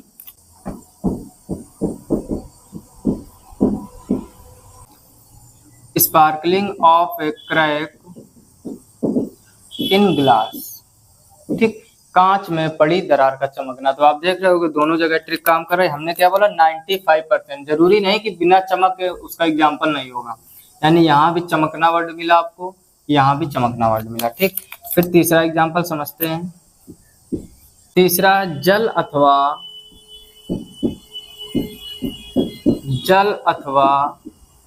कांच में वायु के बुलबुले का चमकना, वायु के बुलबुले का चमकना। तो इसमें भी आप देख रहे होगे चमक वर्ड आ गया। इसको इंग्लिश में क्या लिखेंगे, sparkling of an air bubble, sparkling of an air bubble in water और ग्लास। ठीक, क्योंकि दोनों की घटना हम लोगों ने लिखी। Sparkling of an air bubble, sparkling मतलब होता है चमकना, ऑफ का एन एयर यानी वायु, बबल मतलब बुलबुला, यानी वायु के बुलबुले का कहाँ चमकना, जल में और कांच में। ठीक, तो आप इसमें भी देख रहे होगे आपको एक वर्ड क्या मिला, चमकना। हमने शुरू में ही ट्रिक बताई थी, हर एक एग्जाम्पल में आपको ट्रिक लगानी।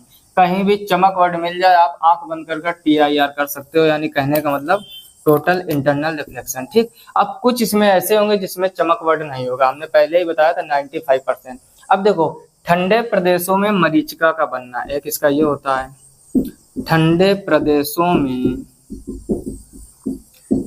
मरीचिका का बनना। अब देखो, अगर आप थोड़ा सा स्मार्ट वर्क करना चाहो, इसमें मरीचिका, चा वर्ड आ गया इसमें, मरीचिका यानी चमकना। कुछ सेम सेम लग रहा है, और कुछ लोगों मन में लग रहा होगा कि सेम नहीं लग रहा है, थोड़ा बहुत तो लग रहे होंगे। ठंडे प्रदेशों में मरीचिका का बनना, इसको इंग्लिश में क्या कहते हैं वो भी लिख लीजिए, क्या, superior mirage, MIRA, superior mirage, अथवा इसको लूमिंग भी बोलते हैं कुछ लोग। ठीक, तो ऐसे आप लिख सकते हो, सुपीरियर मिरेज और लूमिंग, यानी सुपीरियर मिरेज का मतलब होता है ठंडे प्रदेशों में एक तरह से मरीचिका का बनना। एग्जैक्ट इसकी इंग्लिश नहीं है, लेकिन अगर इंग्लिश में सुपीरियर मिरेज लिखा मिल जाए तो आप समझ जाना ठंडे प्रदेशों में मरीचिका की बात की जा रही है। ठीक, और इसको दूसरा लूमिंग भी बोलते हैं। ठीक, कहीं कहीं आपको केवल वर्ड मिलेगा मरीचिका, या ऐसे भी लिख सकता है रेगिस्तान में मरीचिका का बनना, रेगिस्तान में मरीचिका का बनना, मरीचिका का बनना।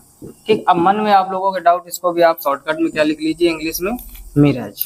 क्या लिखोगे इसको, मिराज, MIRAGE। ठीक, मिराज मतलब होता है मरीचिका। अब देखो कुछ लोगों के मन में बड़ा विडंबना चल रही होगी क्या कि रेगिस्तान में मरीचिका, ये बार बार वर्ड लिख रहे हो, इस मरीचिका का मतलब क्या है। ठीक, आप लोगों के मन में चल रहा होगा। देखो मरीचिका क्या होता है, मरीचिका वो होता है कि जब आप रेगिस्तान में जाओगे और दूर से आप देखोगे तो ऐसा लगेगा कि पानी से भरा हुआ एक तालाब है, जबकि वो होती रेत है। समझ में आ रहा है। तो ये पूर्ण आंतरिक परावर्तन की घटना हमने क्या बताई थी, जब कोई प्रकाश किरण क्रांतिक कोण से अधिक कोण पर आपतित होती है। क्या बताया था, जब कोई प्रकाश किरण क्रांतिक कोण से अधिक कोण पर आपतित होती है तो वह प्रकाश किरण विरल माध्यम में ना जाकर सघन माध्यम में ही लौट जाती है। इस घटना को पूर्ण आंतरिक परावर्तन कहते हैं। इसके पहले लेक्चर में हमने डिटेल से विद प्रैक्टिकल आपको चित्र बना के दिखाया था। ठीक, इसमें हम लोग उसके एग्जाम्पल सीख रहे। तो होता क्या है, आप रेगिस्तान में दूर से देखोगे कि ऐसा लगेगा आपको कि पानी से भरा हुआ एक तालाब है, जबकि होती वहां पर रेत है। जब आप थोड़ा आगे चल कर जाओगे तो फिर वो रेत दिखने लगेगी। तो इस टाइप की घटना को हम लोग कहते हैं मरीचिका। ये ठंडे प्रदेशों में भी ऐसा दिखाई देता है और रेगिस्तान में भी दिखाई देता है। ठीक, तो इसको हम लोग कहते हैं मरीचिका। अगला एग्जाम्पल इसका लिख लेते हैं। एक होता है प्रकाशिक तंतु। ठीक, प्रकाशिक तंतु। अब जो लोग कंपटीशन वाले, आप समझ गए होंगे इस वर्ड का महत्व। बहुत बार एग्जाम में ये पूछ गया है कि प्रकाशिक तंतु किस पर आधारित है, बार बार ये क्वेश्चन आता है। इंग्लिश में बोलते हैं इसको ऑप्टिकल फाइबर। क्या बोलते हैं, ऑप्टिकल फाइबर। ठीक है, तो इंग्लिश में इसको बोलते हैं ऑप्टिकल फाइबर। तो इस टाइप से एग्जाम्पल होते हैं। आई होप आप ये अच्छे से कॉन्सेप्ट समझ गए होंगे। यानी कहीं भी वर्ड आपको चमक मिल जाए तो 95% आप समझ जाना ये TIR अर्थात टोटल इंटरनल रिफ्लेक्शन है। हीरे का चमकना, स्पार्कलिंग ऑफ डायमंड। कांच में पड़ी दरार का चमकना, sparkling of crack in glass. जल अथवा कांच में वायु के बुलबुले का चमकना, तो sparkling of an air bubble in water और ग्लास। इस टाइप के एग्जाम्पल आप समझते जाइए ध्यान से। ठंडे प्रदेशों में मरीचिका का वर्णन, मरीचिका कुछ चमक से मिलता जुलता लग रहा है, या मरीचिका आप अलग से याद कर लीजिए। रेगिस्तान में मरीचिका का वर्णन, प्रकाशिक तंतु, ऑप्टिकल फाइबर। इसमें जो ये है क्वेश्चन आपका रेलवे में, एयरफोर्स में, NDA में कई बार आ चुका कि प्रकाशिक तंतु किस पर आधारित है, और 4 ऑप्शन आपको दे दिए जाएंगे। पूर्ण आंतरिक परावर्तन, प्रकाश का अपवर्तन, इस टाइप से, या प्रकीर्णन, इस टाइप के आंसर दिए जाते हैं। ठीक, आई होप आपको ये कॉन्सेप्ट भी समझ में आ गया होगा। इसका भी जल्दी से स्क्रीनशॉट ले लीजिए, बहुत ही इंपॉर्टेंट क्वेश्चन है एग्जाम से रिलेटेड। ठीक, आई होप आपको कॉन्सेप्ट अच्छे से समझ में आ गया होगा। यदि वीडियो की जानकारी अच्छी लगी तो वीडियो को लाइक कर दीजिए। चैनल पर पहली बार हो तो चैनल को सब्सक्राइब करके नोटिफिकेशन बेल को ऑल पर सिलेक्ट कर दीजिए। मिलते हैं नेक्स्ट वीडियो में इसी तरीके के नए कॉन्सेप्ट के साथ। तब तक के लिए जय हिंद।